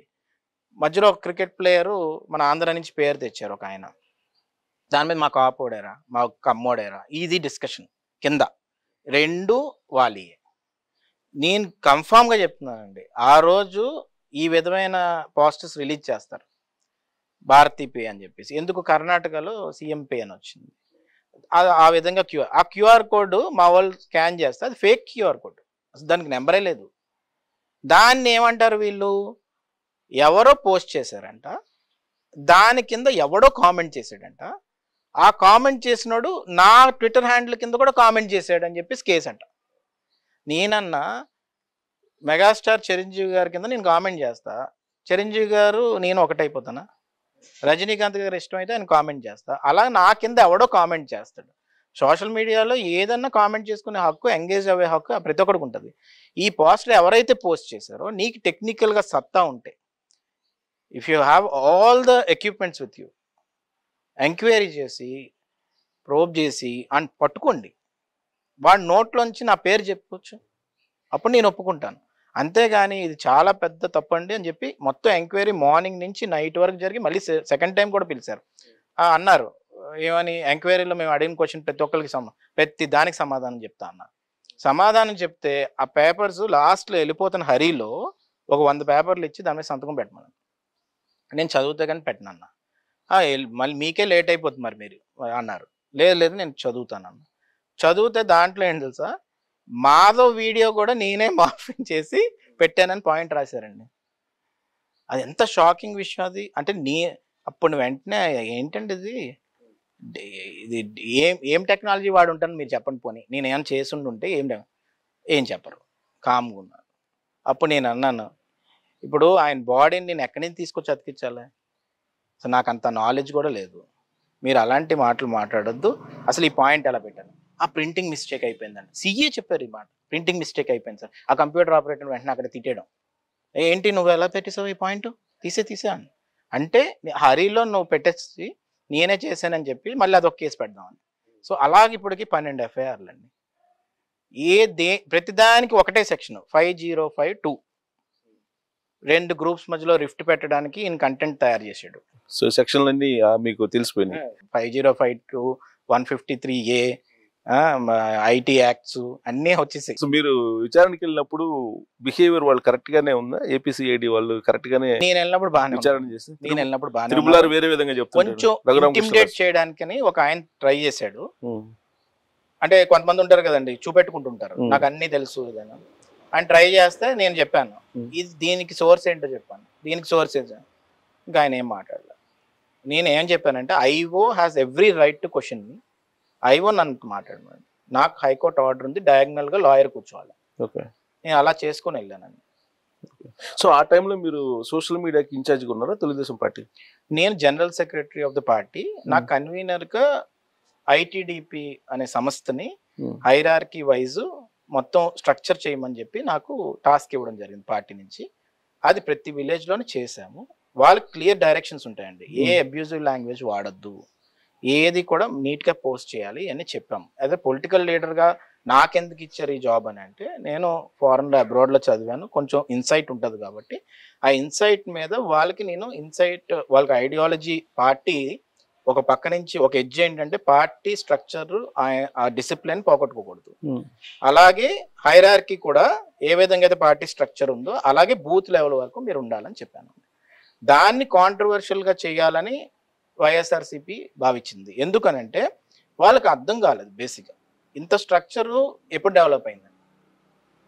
మీరు ఏ పంచాయతీకి వెళ్ళండి అక్కడ ఒక ఐటీడీపీ ఉంటాడు, ఏ బూత్కి వెళ్ళండి అక్కడ ఐటీడీపీ ఉంటాడు, ప్రతిదీ టెక్నికల్ గా సపోర్ట్ గా ఐటీడీపీ ఉంది. ఇంత స్ట్రక్చర్ ఈ టైంలో ఇన్ని కేసులు పెట్టినా కూడా వీళ్ళు ఎందుకు ఎదుర్కొని ఉన్నారంటే దీనికి ఒకటే పాయింట్ అండి. 82 నుంచి ఏ ఫ్యామిలీస్ అయితే ఉన్నాయో ఆ ఫ్యామిలీస్ నుంచి ఒక కుర్రాన్ని పిక్ చేసి, ఓకే, అప్పుడు పార్టీ అంటే అత్యంత ప్రేమ, అభిమానం, డిసిప్లిన్ తో ఉంటారు. అదే క్వాలిఫికేషన్ అండి ఐటీడీపీకి. వాళ్ళందరూ చాలా బాగా పనిచేశారు, పార్టీని ముందుకు తీసుకెళ్తున్నారు. లోకేష్ గారు, చంద్రబాబు నాయుడు గారు ఇచ్చిన ప్రతి టాస్క్ ని వాళ్ళు భుజస్కంధాల మీద పెట్టి ఇంప్లిమెంట్ చేస్తారు. సో ఆ టైంలో మొత్తం మీ మీద మొత్తం కాన్సన్ట్రేషన్ చేసింది వైఎస్ఆర్ కాంగ్రెస్ పార్టీ.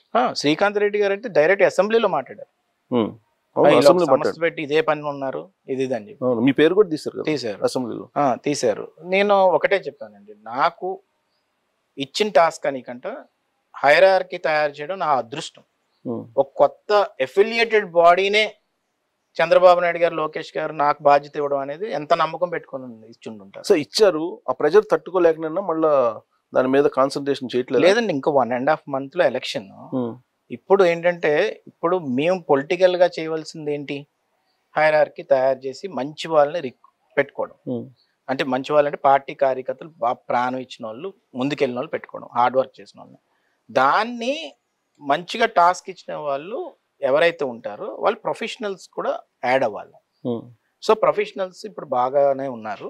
దాని నేనేంటంటే గ్రౌండ్కి వెళ్ళాలి కాబట్టి ఇప్పుడు ఆయనపాత్ గారు ఎలక్షన్ ఉంటుంది, నేను కంటెస్ట్ చేయాలనుకుంటున్నాను కాబట్టి నేను ఈ 1.5 month మాత్రం దాని మీద కాన్సన్ట్రేట్. అంతేనా? ఇంటర్నల్ గా చాలా క్లాషెస్ ఉంటాయి దాంట్లో, తెలుగుదేశం పార్టీ ఇంటర్నల్ గా ఆ సోషల్ మీడియాలో కానీ లేదా పార్టీ ఆఫీసులో కానీ అని చెప్పి అంటుంటారు. అది ఎప్పుడు ఉంటాయంటే సార్ టాస్క్ ఇవ్వకుండా వీలోన్గా ఫీల్ అయిపోయి నాదే టాస్క్ అని భావించే వాళ్ళకి ఉంటాయి. చంద్రబాబు నాయుడు గారు లోకేష్ గారు ఫిక్స్ అయ్యి ఒక టాస్క్ ఇస్తే అసలు ఎక్కడ డైవర్షన్ ఉండదు, నీకు ఫుల్ పవర్స్ ఇచ్చినట్టే. దాన్ని మనం తీసుకెళ్తున్నప్పుడు అది నెగిటివ్ పాజిటివ్ వాళ్ళు అనాలిసిస్ చేసుకొని చెప్తారు.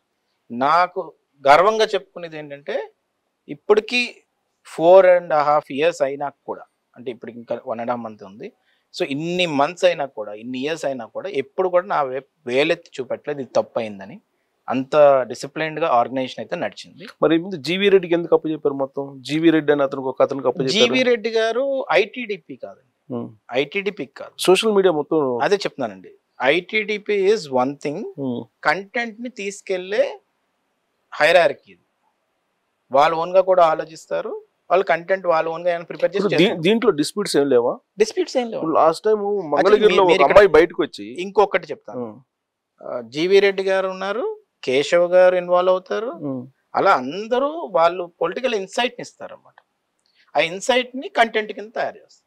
కానీ మీరు ఏదైతే చెప్పారో దానికి విరుద్ధంగా ఆ మధ్య కాలంలో ఒక లేడీ బయటకు వచ్చి, సోషల్ మీడియాలో పనిచేసేటువంటి లేడీయే ఆల్రెడీ అందరికి ఇంటర్వ్యూలు ఇచ్చింది, అక్కడ అంతా రాజకీయాలు నడుస్తున్నాయి, ప్లస్ కాస్ట్ కోచింగ్ కూడా ఉంది అనేటువంటి ఆరోపణ చేశారు. ఇప్పుడు ఎవరైతే ఆ లేడీ మీరు చెప్తున్నారో మంగళగిరి ఆమె, ఆమె గురించి ఇప్పుడు ఎలాగంటే వైఎస్ఆర్సీపీకి వాళ్ళు రమ్మన్నారు, వైఎస్ఆర్సీపీకి వెళ్ళిపోయారు. ఆమె వెళ్ళిపోయి ఇంక అప్పటి నుంచి కామెంట్స్ చేస్తూనే ఉంది కంటిన్యూస్ గా, ఏమని లోకేష్ గారు ఏమో అన్యాయం చేశారని, ఈ సంస్థలన్నీ వేస్ట్ అని, ఇవన్నీ ఏంటి తెలియదేం లేదు, చాలా గందరగోళం చేశారు. దాంతో పాటు ఫేక్ ఆడియో రిలీజ్ చేశారు. ఆ ఫేక్ ఆడియో ఏంటి, ఏదో అమ్మాయి మాట్లాడుతున్నట్టు ఇదన్నీ, ఆ ఫేక్ ఆడియోని మళ్ళీ పోస్ట్ చేశారు. సో అది క్లారిటీ మొత్తం బ్లఫ్ అండి.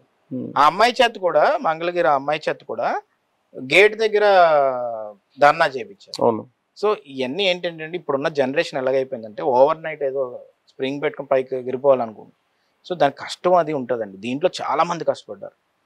సో మొత్తం ఇవన్నీ ఫేస్ చేసి మీరైతే ఇంకోటండి, ఇంకొక పాయింట్, మెంబర్షిప్ డ్రైవ్ మాత్రం అసలు ఎంత రెస్పాన్సిబిలిటీ తీసుకొని మొత్తం అన్ని విలేజ్ మెంబర్షిప్ డ్రైవ్ చేశారండి లోకేష్ గారి ప్రోత్సాహంతో. అమెరికా సెండింగ్ కన్నా ఎక్కువ అని చెప్తున్నారు కదా లోకేష్.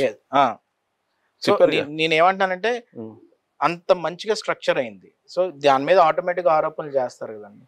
సో ఇప్పుడు మీరు అంతా మొత్తం చేశారు, కష్టపడ్డారు, మీరు చేయగలిగినంత వరకు పార్టీకి చేశారు. ఇప్పుడు మీరు ఎలక్షన్ దగ్గర పడుతుంది. సో ఎలక్షన్ మీకైతే గోల్ ఉంది, ఎయిదర్ ఎమ్మెల్యే ఆర్ ఎంపీ అనేది ఉందా, లేదంటే ఖచ్చితంగా ఎంపీ? ఖచ్చితంగా ఎంపీ అండి. నేను ఖచ్చితంగా 2014లో అడిగాను, 2019లో అడిగాను, మళ్ళీ ఇప్పుడు అడుగుతున్నాను.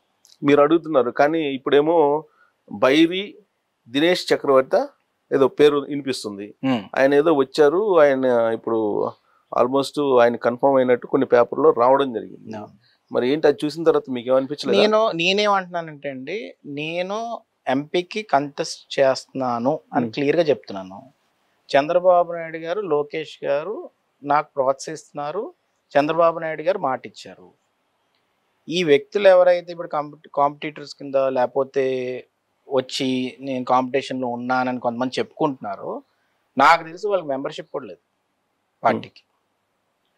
ఇవన్నీ కూడా ఎలా ఉంటాయంటే మెంబర్షిప్ లేదు, కార్యకర్తలు కష్టం వచ్చినప్పుడు నిలబడలేదు, ఎక్కడ కనబడలేదు. నేనేమంటానంటే ఇక్కడ ఫెయిర్ పాలిటిక్స్ జరగాలి. ఆ పాలిటిక్స్లో ఏంటంటే నేను కష్టపడ్డాను అని కంటే వాళ్ళు నాకు అవకాశం ఇచ్చిన దాన్ని, ఆ టాస్క్ని ఇంప్లిమెంట్ చేయగలిగాను. సో ఆ టెస్ట్లో నేనైతే ఫెయిల్ అవ్వలేదు కదా.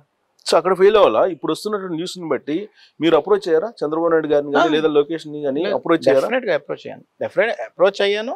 నా ఉద్దేశాన్ని కూడా నేను క్లియర్ చెప్పాను. రెస్పాన్స్ ఏంటి? వాళ్ళు పాజిటివ్గానే రెస్పాండ్.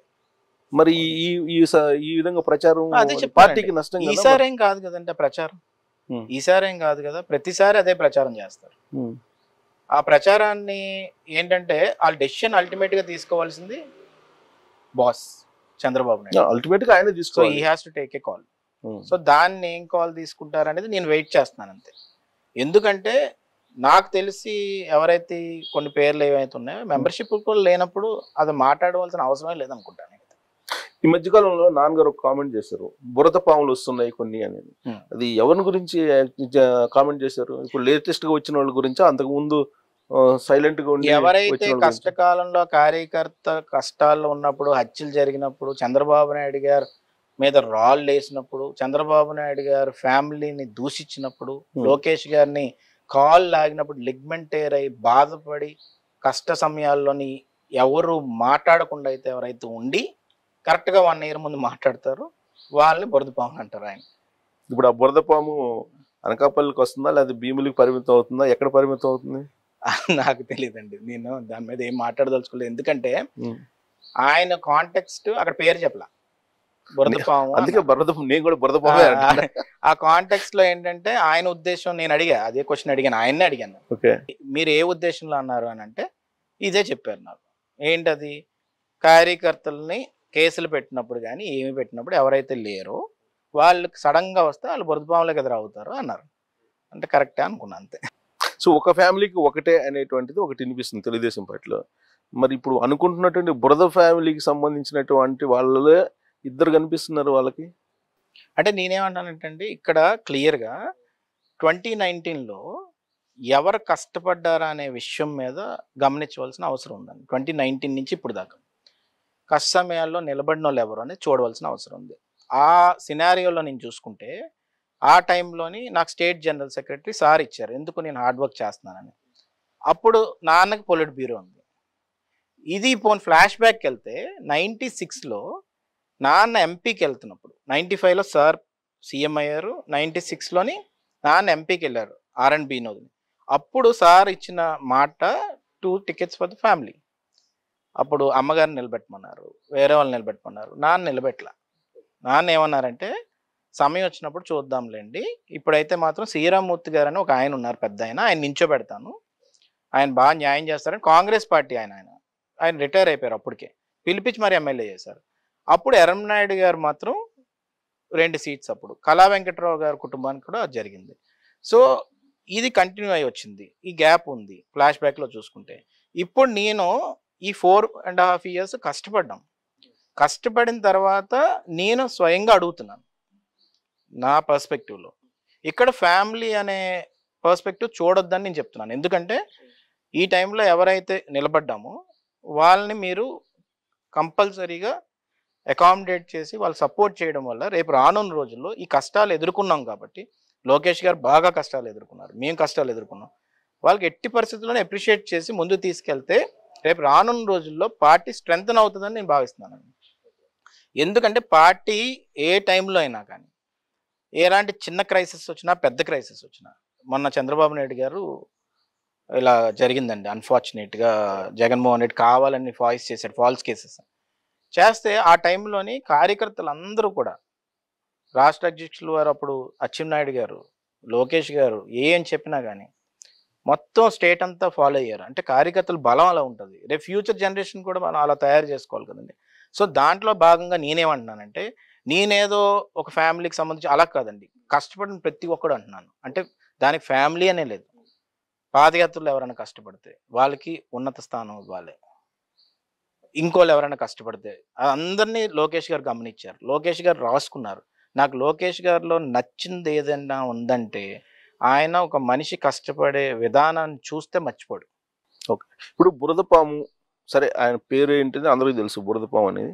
ఇప్పుడు ఆ బురదపాము లేకుండా జనసేన తెలుగుదేశం పార్టీ పొత్తు ఏమన్నా చెడిపోతుందేమో అనే అనుమానంతో ఆ బురదపాము మాట వింటే అప్పుడు విజయ్ గారికి టికెట్ డౌటా? అంత సీన్ ఎవరికి ఉండదండి. ఇది పవన్ కళ్యాణ్ గారికి, చంద్రబాబు నాయుడు గారికే ఆ శక్తి ఉంటుంది. ఏంటది? ఎవరికి ఇవ్వాలి అనేది, చెడగొట్టాలని కాదు, ఎవరికి ఇవ్వాలనేది. సో వాళ్ళిద్దరూ రాష్ట్రం కోసం కలిశారు, వాళ్ళకి ఎవరు ఇవ్వాలనేది వాళ్ళు జస్టిఫై చేసిన తర్వాత అప్పుడు ఏమన్నా కానీ చిన్న తేడా అవుతే నాకు ఒక అవకాశాన్ని ఇవ్వండి, ఒక 5 నిమిషాలు మాట్లాడడానికని నేను అడుగుతా. ఎందుకంటే నాకు చెప్పడానికి నా దగ్గర ఎంత హార్డ్ వర్క్ చేశానో నాకు తెలుసు, నాకు చెప్పడానికి నా దగ్గర కంటెంట్ ఉంది, నేను చెప్పగలను. వాళ్ళని నేను ఏ విధంగా కన్విన్స్ చేసుకోవాలో చేసుకుంటాను. ఇప్పుడు ఏ సందర్భంలో మీకు హామీ ఇచ్చారు రాబోయే రోజుల్లో మీకు ఎంపీ ఇస్తానని? ఏం పోటీ చేద్దాం అనుకుంటున్నావు అని అడిగారు నన్ను. ఉమ్. సార్తో పాటు 2-3 అడిగారు. అడిగినప్పుడు నేను క్లియర్గా ఎంపీ అని చెప్పాను. ఏ ఇయర్లో? 2020లో ఎంపీ అనే చెప్పాను. సో చంద్రబాబు నాయుడు గారు హామీలు ఇస్తే దాని మీద నిలబడతారని నమ్మకం మీకుందా? డెఫినెట్గా అండి. మరి జనరల్ సెక్రటరీ ఇస్తానన్నారు, ఇచ్చారు. జనరల్ సెక్రటరీ అయితే ఎక్స్ఎమ్మెల్యేలకి ఎక్స్ మినిస్టర్లకి ఇస్తారు. మరి నేనైతే ఎక్స్ఎమ్మెల్యే ఎక్స్ మినిస్టర్ కాదు. కేశవ్ గారు జనరల్ సెక్రటరీ, నాకు జనరల్ సెక్రటరీ ఇచ్చారు, చాలా మందికి ఇచ్చారు. 2-3 అవంటే సంస్థాగత పోస్టులు కాబట్టి ఇచ్చారు. అంటే నేను అంటుంది ఏంటంటే ఆ టైంలో నాకు ఇచ్చిన మాట అయితే ఆయన చేశారండి. జనరల్ సెక్రటరీ ఇచ్చారు, దానికి ఒక టాస్క్ ఇచ్చారు, నేను దాన్ని ఇంప్లిమెంట్ చేశాను. ఆయనకి తెలుసు, ఈ అప్రిషియేటెడ్ మీ ఫర్ దాట్. మొన్న కూడా వాళ్ళందరూ కూడా చేస్తున్నప్పుడు, ప్రొఫెషనల్స్ ఎవరైతే ఇన్వాల్వ్ అవుతున్నప్పుడు కూడా విజయ్ అసలు ఇప్పుడు దాకా చేసిందంతా చాలా అప్రిషియేట్ చేయవలసిన విషయం అని కూడా క్లియర్గా చెప్పారు. సో నాకు ఆ కాన్ఫిడెన్స్ ఉంది క్లియర్గా. సో బైరి దినేష్ చక్రవర్తిని తీసుకురావడం లేదంటే ఈ పేరు రావడం వెనక గంటా శ్రీనివాసరావు ఉన్నారని మీరు నమ్ముతున్నారా? గంటా శ్రీనివాసరావు గారు ఉన్నారని నేను నమ్ముతున్నాను. అంటే వాళ్ళందరూ కొలాబరేట్ అయితే ఉన్నారు, దాంట్లో డౌట్ లేదు. ఇప్పుడు ఈ పార్టీ కోసం ఆయన తీసుకొచ్చినట్ట లేదంటే మీ ఫ్యామిలీని టార్గెట్ చేయడానికి తీసుకొచ్చినట్టు అనుకోవాలా?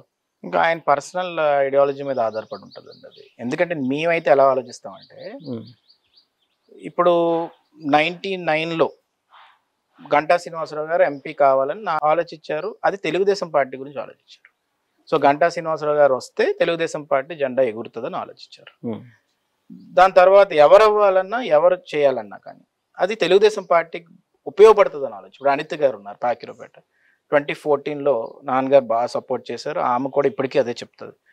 ఆమె రావడం వల్ల ఆ నియోజకవర్గానికి ఉపయోగపడింది, పార్టీకి ఉపయోగపడింది. ఇవాళ మహిళా అధ్యక్షురాలుగా ఈ 4.5 ఏళ్ళు బాగా పోరాడారు. అంటే అలాంటి క్యాండిడేట్స్ వస్తే పార్టీకి ఉపయోగపడుతుంది. దాడి వీరభద్రరావు గారు ఎగ్జాంపుల్ తీసుకుందాం. ఎమ్మెల్సీ అవేర్ అప్పుడు అపోజిషన్ లీడర్, నాన్నగారు అందరూ కలిసి దాడి వీరభద్రరావు గారు అవ్వాలి, అవుతే ఆయన ఇంటలెక్చువల్, ఆయన బాగా మాట్లాడతారు అని ఆలోచించారు. ఆ విధంగా ఆ విధంగా మీరంటే 83 నుంచి ఎన్టీ రామారావు గారితో వచ్చారు కాబట్టి మీరు పార్టీ పర్స్పెక్టివ్ లో ఆలోచిస్తున్నారు. కానీ అందరూ మీలాగా ఆలోచించారు కదా. అదే చెప్తున్నానండి, వాళ్ళ పర్స్పెక్టివ్ ఏంటో నాకు తెలియదు. కానీ వాళ్ళ పర్స్పెక్టివ్ అయితే డిస్ట్రక్షన్ అయితే మాత్రం, మేమైతే మాత్రం మేము హార్డ్ వర్క్ చేసుకుని ముందుకు దూసుకొని వెళ్ళడం తప్ప ఇంకో ఆప్షన్ అయితే లేదు కదండి. సో ఇప్పుడు మీరు ఏదైతే ఎక్స్పెక్ట్ చేస్తున్నారో అనకాపల్లి ఎంపీ ఇప్పుడు కొంతాల రామకృష్ణ జనసేనలో చేరారు. జనసేన తెలుగుదేశం పార్టీ పొత్తుంది. దాడి వీరభద్రరావు ఆయన అనకాపల్లి మీద పట్టున్నటువంటి ఆయన. ఇంకొక వైపు గంటా రూపంలో బైరి దినేష్ చక్రవర్తి కనిపిస్తున్నారు. ఏంటి ఇదంతా పొలిటికల్ గేమ్ ఏంటి? అంటే నేనేమంటానంటే అండి క్లియర్గా, ఇప్పుడు కొంతాల రామకృష్ణ గారు అయితే ఎక్కడ బయట ప్రెస్ మీట్లో ఏం చెప్పలేదు. ఓకే, దాడి వీరభద్రరావు గారు కూడా ఎక్కడ ఏం చెప్పలేదు దీని గురించి. నేనేమంటానంటే ఇంక నాన్ లోకల్ పరిస్థితి చాలు అనకాపల్లి పార్లమెంట్కి. ఓకే, ఇప్పుడు ఎవరో వస్తున్నారు సత్తెనపల్లి నుంచో, గుంటూరు నుంచో, ఒకళ్ళు విజయవాడ నుంచో, లేకపోతే ఇంకో దగ్గర కృష్ణా జిల్లా నుంచో. ఏం అనకాపల్లి ఒకటే ఎందుకు? విజయనగరం ఏం మాట్లాడలే. ఎందుకు మాట్లాడట్లేదు అని అంటే అంత అలుసైపోయారు ఇక్కడ ప్రాంతాలు. ఏంటది? అసలు సంబంధం లేకపోయినా, పరిచయాలు లేకపోయినా, మెంబర్షిప్ లేకపోయినా, కార్యకర్తలు కష్టాల్లో ఉన్నప్పుడు నిలబడకపోయినా వచ్చేస్తే వీళ్ళు మోస్తారు. కానీ ఆ ఎలక్షన్ అయిపోయిన తర్వాత వెళ్ళిపోయినా వీళ్ళు పట్టించుకోరు. ఈ ప్రాంతం మొత్తానికి ఆత్మాభిమానం లేదు అని కొంతమంది డిసైడ్ అయిపోయారు. నేను చెక్ పెట్టాలనుకుంటున్నాను, నేను ఫుల్ స్టాప్ పెట్టాలనుకుంటున్నాను. ఏంటంటే అది ఈ ప్రాంతంలో పుట్టి, ఈ ప్రాంతంలో ఉండి, లోకల్గా ఉండి, లోకల్ వ్యక్తిని తీసుకురావడం వల్ల ప్రతి ప్రాంతానికి ఏం చేయాలో చిన్నప్పటి నుంచి తెలుసు కాబట్టి చేసుకుంటాడు. ఇప్పుడు జరిగిన చాలు. నూకవరపు సూర్యప్రకాశ్రావు గారు ఎక్కడ ఆయన అండి? అది ఆయన తీసుకొచ్చి 2009లో పెట్టారు. నెక్స్ట్ ఎక్కడున్నారు ఆయన? లేరు. అవంతి శ్రీనివాస్ గారు ఎక్కడ ఆయన అండి? ఆయన ఆచంట అనుకుంటా, నాకు తెలియదు. అక్కడి నుంచి వచ్చారు, ఎంపీ అయ్యారు. నెక్స్ట్ వైఎస్ఆర్సిపి. ఆడార్ ఆనంద్ గారు, ఆయన తులసిరావు గారు బాబు, అక్కడ రైతులందరికీ మంచి చేస్తారని పెట్టారు. ఆయన ఇమీడియట్గా బిజినెస్ ఐడియాలజీతో వైఎస్ఆర్సీపీకి వెళ్ళిపోయారు. సో ఎంపీ అంటే అక్కడ లోకల్ జనాలకి ఏ విధంగా తయారు చేసేసారంటే ఎక్కడి నుంచైనా ఎక్స్పోర్ట్ చేసుకోవచ్చు. అది పబ్లిక్ యాక్సెప్ట్ చేస్తున్నారు కదా అక్కడ. పబ్లిక్ ఎక్కడ యాక్సెప్ట్ చేశారండి? ఇక్కడ విన్నింగ్ పర్సంటేజ్ ఎక్కడ ఉంది? నోకవరపు సూర్యప్రకాష్ గారు ఓడిపోయారు, ఆనంద్ ఓడిపోయారు, అవంతి శ్రీనివాస్ గారు అప్పుడు అలయన్స్లో పవన్ కళ్యాణ్ గారు, మోడీ గారు, చంద్రబాబు నాయుడు గారు, దాంతో 40,000 ఓట్స్తోనే పైకి వచ్చారు. సో ఇక్కడ నేను ఏం చెప్తున్నానంటే అదే పప్పల చలపతిరావు గారు కాపు సామాజిక వర్గంలోంచి ఆయన అక్కడ ఆల్మోస్ట్ 1 lakh ఓట్స్తో గెలిచారు. ఇప్పుడు సత్యవతి గారు అక్కడ అనకాపల్లి నుంచి 1 lakh ఓట్స్తో గెలిచారు. మీరు నాన్ లోకల్కి లోకల్కి ఆల్మోస్ట్ 50-60,000 డిఫరెన్స్ ఉంటుంది. అంటే still the people have that kind of perspective అండి. అది అర్థం చేసుకోవాలంటున్నాను. సెకండ్ థింగ్ ఏంటి, బీసీస్ తీసుకుంటే అప్పుడులో కొంతాల రామకృష్ణ గారు రికార్డ్ అనమాట, 9 ఓట్స్తో గెలిచారు అప్పుడులోని. తర్వాత నాన్నగారు తీసుకుంటే 50,000, తర్వాత గురువారం గురునాథరావు గారు. అలాగేంటంటే ఆల్మోస్ట్ 11 to 12 టైమ్స్ ఎలక్షన్ జరిగితే దాంట్లో 8 టైమ్స్ బీసీస్ గెలిచారు. సో నేను ఇక్కడ ఏమంటున్నానంటే ఆ లోకల్గా మాట్లాడే వాళ్ళు కావాలి. ఉత్తరాంధ్ర సుజల శ్రవంతి గురించి మాట్లాడే వాళ్ళు కావాలి.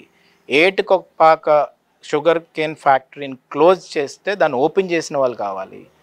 గోవాడ షుగర్ ఫ్యాక్టరీని క్లోజ్ చేస్తే దాన్ని ఓపెన్ చేసిన వాళ్ళు కావాలి. ఇరిగేషన్ ప్రాజెక్ట్స్ తీసుకురావాలి, కంపెనీస్ తీసుకురావాలి. ఈ విధమైన ఆలోచన విధానంతో గలం ఎత్తాలి.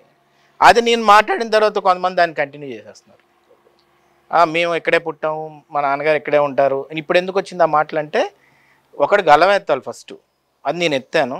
నేను ఏం చెప్తున్నానంటే సో ఈ సీక్వెన్స్ లో లోకల్ వాళ్ళకి రావాలి, అది కూడా విజయ్ గారికి వస్తే న్యాయం జరుగుతుంది తెలుగుదేశం పార్టీలో, అంతేనా? నేను కాన్ఫిడెంట్గా నేను ఎందుకున్నానంటే అండి ఆ గలం ఫస్ట్ ఎత్తింది నేను. ఇప్పుడు ఎత్తి నేను ఏం చెప్తున్నానంటే అక్కడ ప్రాధాన్యత గురించి చెప్పాలంటే అక్కడ లోకల్లో పుట్టి ఉండాలి, ఆ సమస్యల గురించి ఓన్ చేసుకోవాలి, కమర్షియల్ భాగంలో చూడొద్దు. ఇక్కడ క్లియర్గా చెప్పాలి. ఒక క్లియర్ పిక్చర్ అయితే ఇచ్చారు పార్టీ. లీడర్లు బ్రోకర్లు వద్దు, లీడర్ కావాలి ఇప్పుడు, అది క్లియర్. ఇంకోటి ఏంటంటే తెలుగుదేశం పార్టీ ఇప్పుడు ప్రజెంట్ ఎంపిక అనేది కేవలం ఆర్థిక ప్రాతిపదికనే చూస్తుంది అనేది బాగా వినిపిస్తుంది. దానికి ఉదాహరణలు కూడా చాలా ఉన్నాయి. ఎన్ఆర్ఐల వైపు చూస్తున్నారని మీకు అనకాపల్లిలో కూడా అదే కనిపిస్తుంది. ఏంటి పార్టీ పరంగా సార్ ఒక్కటి చెప్తాను సార్. ఇప్పుడు మా 7 నియోజకవర్గాలు ఉన్నాయి. మా అడుగులు ఇప్పుడు రేపు ఇస్తున్నా కూడా ఆర్థిక పరంగా ఏం చూడరు సార్. చోడవరం అంతే. ఇప్పుడు దాకా ఇచ్చిన ఏ ఎమ్మెల్యే తీసుకోండి, నర్సీపట్నం, పాయకిరోపేట, ఎల్లమంచిలి, ఇవన్నీ ఎక్కడా కూడా మీరు చూడండి. పప్పల చలపతిరావు గారి పేరు ఇందా చెప్పాను. ఆయన నిజాయితీ బతికాడు. 50 కోట్లు న్యూక్లియర్ డీల్ ఇస్తే ముట్టుకోలే. రేణుకా చౌదరి గారు ఆయన కాలర్ పట్టుకుని తీసుకోలే బాబా అని, అయినా నేను తీసుకున్నాను. అంత నిజాయితీ పరులు పుట్టిన నా ప్రాంతం గురించి చెప్పిన కాన్స్టిట్యున్సీలు అన్ని కూడా ఆల్రెడీ ఎప్పటి నుంచో తెలుగుదేశం పార్టీలో ఉన్నోళ్ళు వాళ్ళు. ఇప్పుడు మళ్ళీ చేంజ్ అవుతున్నాయి కదా సార్. మాడుగులు చేంజ్ అవుతుంది రేపు. మాడుగులు ఉన్నారు ఇప్పుడు, కుమార్ గారు అని ఇన్ఛార్జ్ ఉన్నారు. ఆయన ఒక సామాజిక వర్గం నుంచి వచ్చి జనాలతో మెలిగి ఉన్నారు తప్ప ఆయన ఏమి ఆర్థిక పర్స్పెక్టివ్ లేని చూడరు. చోడవరం రాజు గారు ఉండేవారు లాస్ట్ టైం ఎమ్మెల్యే, ఆయన కూడా ఆర్థిక పరంగా ఏం చూడరు.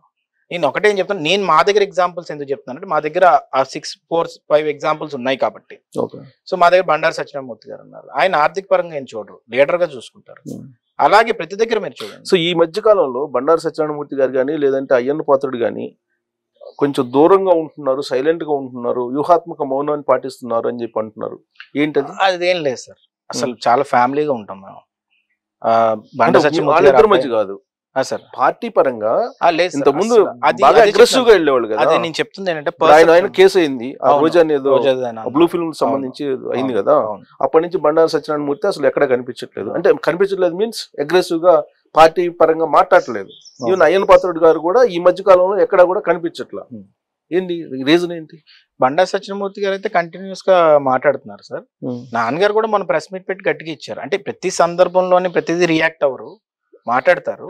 కానీ కొన్ని సందర్భాల్లో నేను అదే చెప్తున్నాను కదా సార్, వీళ్ళు ఎప్పటి నుంచో ఉన్న వ్యక్తులు, సీనియర్ లీడర్స్ ఎక్కడ స్పందించాలో అక్కడ స్పందిస్తారు. ప్రతి దానికి అదే పని మీద జరు. మీరు అనే క్వశ్చన్ ఇంకో ఆన్సర్ ఏంటంటే ఒక 3 years ఎవరు మాట్లాడలేనప్పుడు కంటిన్యూస్ ప్రెస్ మీట్స్ పెట్టారు. వాళ్ళ ఐడియాలజీ ఎలా ఉంటుందంటే మా మాటల వల్ల ఇంకోళ్ళు ఎవరైనా ఇన్స్పిరేషన్ గా తీసుకొని స్టార్ట్ చేయాలంటారు. ఇప్పుడు అందరూ మాట్లాడుతున్నారు కదా. అది కాదు కదా, బురదపాము యాక్టివ్ అయిన తర్వాత నుంచి వీళ్ళు సైలెంట్ అయ్యారని కదా వినిపిస్తుంది. అదేం లేదు సార్, నేను ఇప్పటికీ చెప్తున్నాను సార్, ఎవరైతే ఆ కంటెక్స్ట్ లో చూస్తారో వాళ్ళు పర్సెప్షన్ గ్రో చేసుకుంటున్నారు అంతే, తప్ప ఇంకోటి లేదు. Right. నేను ఎప్పటికీ నేను ఇందాక కూడా చెప్పాను సార్, కార్యకర్తల కష్టాల్లో ఇలాంటి సమయంలో మాట్లాడిన వాళ్ళే లీడర్స్. వాళ్ళు ఎవరిని కూడా అది కొంతమంది ఆ పర్సెప్షన్ బిల్డ్ చేస్తున్నారు అంతే, అది తప్ప ఇంకోటి ఏం లేదు sir. Janasena Telugu Desam party alliance లో అనకాపల్లి ఒకవేళ అలయన్స్ లో జనసేనకి వెళ్తే అప్పుడు అది హైపోథెటికల్ క్వశ్చన్ సార్. ఇప్పుడు అంటే అది వచ్చినప్పుడు అది మనం వినిపిస్తుంది మాట్లాడదాం. కదా. అది జనసేన అదే ఏదో చెప్తున్నా. డిమాండ్ అది ఇందాక చేస్తుంది. మీతో అన్నాను కదా సార్, పవన్ కళ్యాణ్ గారికి చంద్రబాబు నాయుడు గారికి ఆ శక్తి ఉంది, దాని గురించి డెసిషన్ తీసుకునే శక్తి. ఆ డెసిషన్ తీసుకున్న రోజు మంచి జరిగినప్పుడు నాకు హ్యాపీ. ఏదన్నా చిన్న డెసిషన్ డైవర్ట్ అవుతున్నప్పుడు వాళ్ళతో నేను అడుగుతాను, ఒక 5 minutes అవకాశం ఇవ్వండి, నేను ఎక్స్ప్లెయిన్ చేస్తాను నేను ఎందుకు ఇది చేస్తున్నాను అనేది. ఏదో ఊరికే వచ్చి నేను పోటీ చేసేస్తా అయిపోతుంది, ఎందుకు 10 years దీన్నే ఎందుకు పట్టుకున్నాను, దీని గురించి ఎందుకు అడుగుతున్నాను. మీరు అనొచ్చు రేపు యంగ్ జనరేషన్ రాబోతుంది కదా, మీరు అందరూ ఎమ్మెల్యేలు అవ్వచ్చు కదా అని చాలా మంది అన్నారు. కానీ దీన్నే ఎందుకు పట్టుకున్నాను, ఎంపీఏ ఎందుకు అవుతానన్నాను, ఈ ప్రాంతానికి ఎందుకు లోకల్ ఎంపీ అవసరం ఉంది, నేనెందుకు అవసరం ఉంది, అది నేను వాళ్ళకి కన్విన్స్ చేయడానికి చెప్పాలి సార్. దానికి ఒక 5 minutes నేను ఆ రోజు కంపల్సరీ అడుగుతాను. ఏదైనా మీరు చెప్పిన దాన్ని కన్విన్స్ కాకపోతే నెక్స్ట్ మరొక విజయ్ గారిని చూడొచ్చా మేము? మరొక విజయ్ అంటే అగ్రెసివ్ విజయ్ అంటే అగ్రెసివ్ వేరే వేరే రకంగా చూడొచ్చా అంటున్నారు. అదేం లేదు సార్, అదేం లేదు. మెయిన్ ముఖ్యంగా ఏంటంటే నాకైతే కాన్ఫిడెన్స్ ఉంది వాళ్ళు కన్విన్స్ చేయగలను. ఆ రోజు ఇంకా అది కన్విన్స్ చేయలేను అని అనుకున్నప్పుడు ఆ రోజు మాట్లాడాలి అంతే. ఇంకా అదే ఇప్పటి వరకు ఒక విజయం చూశారు సార్ చంద్రబాబు నాయుడు గారు, లోకేష్. ఇంటర్వ్యూ మొత్తంలో మీరు చూస్తే నేను ఒకటే చెప్పాను సార్, లోపల ఒకటి పెట్టుకొని బయట ఒకటి పెట్టుకొని నేను మాట్లాడలేము, నటించలేము అని చెప్పేసి. సేమ్ మేము ఈ రోజు ఎంత స్ట్రైట్ ఫార్వర్డ్గా ఉన్నామో ఆ రోజు కూడా నేను చెప్తాను పాయింట్. ఏమన్నా అయిన రోజు నేను చెప్తాను ఏం చేయాలి ఏంటి ఇది పరిస్థితి ఏంటో చెప్పుకుంటాం. అంతేగాని డిస్ట్రాక్ట్ చేయాలన్న ఆలోచన ఎప్పుడు మాకు రాదు సార్. సార్ ఓకే, డిస్ట్రాక్ట్ చేయాల్సిన ఆలోచన మీకు రాదు, ఎందుకంటే ఫ్యామిలీ తెలుగుదేశం పార్టీ నుంచి వచ్చారు కాబట్టి. అనివార్య పరిస్థితిని తీసుకురాలేకపోయారు కదా. అనకాపల్లిలో విజయ్ తప్ప మరొకళ్ళు ఛాన్స్ లేదు అనే అనివార్య పరిస్థితి పార్టీకి తీసుకురాలేకపోయినటువంటి సిచ్యువేషన్, అది మీద ప్రాబ్లం పార్టీదా సార్? అదే చెప్తున్నాను సార్. ఇప్పుడు ఏమంటున్నానంటే చంద్రబాబు నాయుడు గారు, లోకేష్ గారు అదే పని మీద ప్రతిసారి ప్రెస్ మీట్స్ పెట్టి వీళ్ళకి ఈ సీట్లు ఇవ్వబోతున్నాం మీరేం బాధపడకండి అని చెప్పలేరు కదా.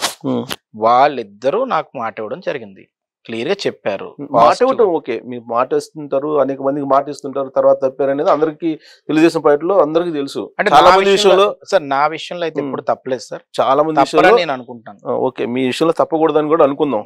కానీ గత చరిత్ర చూస్తే చాలా మందికి చెప్పడం, తర్వాత అక్కడ తర్వాత పరిస్థితులను బట్టి మారటం ఇవన్నీ కూడా జరిగినాయి. కానీ అనివార్య పరిస్థితి ఉంది అని చెప్పి మీరు అనుకుంటున్నారా?